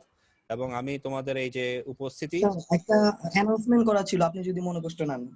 হ্যাঁ প্লিজ অ্যানাউন্সমেন্টটা ছিল যে আমাদের আইইআর 8 ব্যাচ অফিশিয়াল গ্রুপে, হ্যাঁ, খুব বেশি দরকার না হলে কোনো প্রশ্ন যাতে না করে, আমাদের কিন্তু একটা আলাদা গ্রুপ আছে যেখানে আমরা কথা বলার জন্য, ওই গ্রুপে করতে পারি। ওখানে কিন্তু অনেক ফ্রেন্ডই থাকে আমাদের উত্তরগুলো দেওয়ার, তোমাদের উত্তরগুলো দেওয়ার জন্য। সো এই ক্ষেত্রে অফিশিয়াল গ্রুপে যেন কোনো মেসেজ আমরা না দিই। হ্যাঁ, এখানে জাস্ট স্যারদের আপডেট গুলো দেওয়া হবে এবং কি বিভিন্ন নোটস এইগুলো শেয়ার করা হবে। সেই ক্ষেত্রে এগুলো কোনো রিভিউ আমাদের ওই গ্রুপে দেওয়ার দরকার নেই। যদি কোনো কোশ্চেন থাকে তাহলে আমাদের যে গ্রুপটা আছে আমরা কথা বলার জন্য, ওই গ্রুপে তোমরা ডিসকাশন করতে পারো। সিআরদেরকেও বলছি, সবাইকে বলতেছি এই কথাটা। স্যার থ্যাংক ইউ স্যার, এটাই ছিল বলার। আচ্ছা ঠিক আছে, আমি তোমার কথাটা বুঝতে পেরেছি। কিন্তু তোমাদের ওই যে আলাদা একটা গ্রুপ আছে, সেখানে কি আমাকে অ্যাড করা হয়েছে? আমি কি ওখানে আছি? না স্যার। তাহলে তোমাদের প্রশ্নগুলো তো আমি কিভাবে পাবো? স্যার অফিশিয়াল গ্রুপে যারা প্রশ্ন মানে দরকার হবে তারা প্রশ্ন করবে, এরপরে আর কোনো কেউ মানে অন্য কোনো মেসেজ দিবেন, আপনি বুঝতে পারবেন। আচ্ছা আমি বুঝতে পেরেছি, ঠিক আছে। তাহলে ওইটা তো ওই জিনিসটা তোমরা করতে পারো। আমি ওই কথাটা অবশ্য প্রথমে বলে ফেলছি, দেখো এই জিনিসটা কিন্তু তুমি যে এই কথাটা বললো, আমি তোমার সাথে একমত। আমি কিন্তু প্রথমে বলে ফেলছি যে এখানে অনেক আননেসেসারি, ইউজলেস অনেক কথাবার্তা, ইনফরমেশন অনেকে দেয়, অনেক পোস্ট করে। তো এটার কারণে আমাদের গ্রুপটা ইউজলেস হয়ে যাবে, আমি এটা কখনো চাই না। তো সবাই ইম্পর্টেন্ট, ইম্পর্টেন্ট এবং ইউজফুল ইনফরমেশন গুলো এখানে দেওয়ার বা পোস্ট করা বা শেয়ার করার চেষ্টা করবে। তো ওইটা আমি যেটা প্রথমে বলে ফেললাম। তো যাই হোক, আমি তোমাদের আবারও আমি তোমাদেরকে ধন্যবাদ জানিয়ে, এবং আগামী ক্লাসও সেম মঙ্গলবারে, এই মঙ্গলবার 11টা থেকে তোমাদের আগামী ক্লাসটা আমি নিব, এবং এরকম টানা 3টা, যেহেতু আমাদের সপ্তাহে 3টা ক্লাস, 3টা পিরিয়ডের ক্লাস থাকে, এবং তোমাদের এখন শিডিউল বিজি থাকার কারণে একদিনেই আমি 3টা পিরিয়ড নিয়ে ফেলবো, টানা ক্লাস নিয়ে ফেলবো, এবং আগামী মঙ্গলবারেও সেম তোমাদেরকে ক্লাস করার আমন্ত্রণ জানিয়ে, তোমাদের এই যে উপস্থিতি, তোমাদের যে আন্তরিকতা, তোমাদের যে আগ্রহ, এটা আমি অ্যাপ্রিসিয়েট করি, এটা তোমাদেরকে কৃতিত্বটা দিতে চাই। এবং আমি আশা করি আগামী ক্লাসগুলোতেও, এটা অনলাইন ক্লাস হোক বা আমাদের লাইভ ক্লাস হোক, ক্যাম্পাসে গিয়ে যখন আমাদের ভার্সিটি পুরোপুরি ভার্সিটি খুলে যাবে, পরিস্থিতি যে প্যান্ডেমিক সিচুয়েশন একেবারে নর্মাল হয়ে যাবে, স্কুল কলেজ ইউনিভার্সিটি সব খুলে যাবে, এরপর আমরা যখন লাইভ ক্লাস করবো ক্যাম্পাসে গিয়ে, আমাদের যে প্রাণের ক্যাম্পাস, প্রিয় ক্যাম্পাস, সেই ক্যাম্পাসে গিয়ে আমরা যখন ক্লাস করব, তখনও আমি আশা করি তোমাদের আগ্রহ, তোমাদের উৎসাহ, তোমাদের এই যে আন্তরিকতা অব্যাহত থাকবে। তো সবাইকে আবারও ধন্যবাদ জানিয়ে আগামী ক্লাসে আমন্ত্রণ এবং অনুরোধ করে আমার আজকের এই অনলাইন ক্লাস এখানে শেষ করছি। সবাইকে ধন্যবাদ। Thank you sir. Thank you, sir. আসসালামু আলাইকুম স্যার।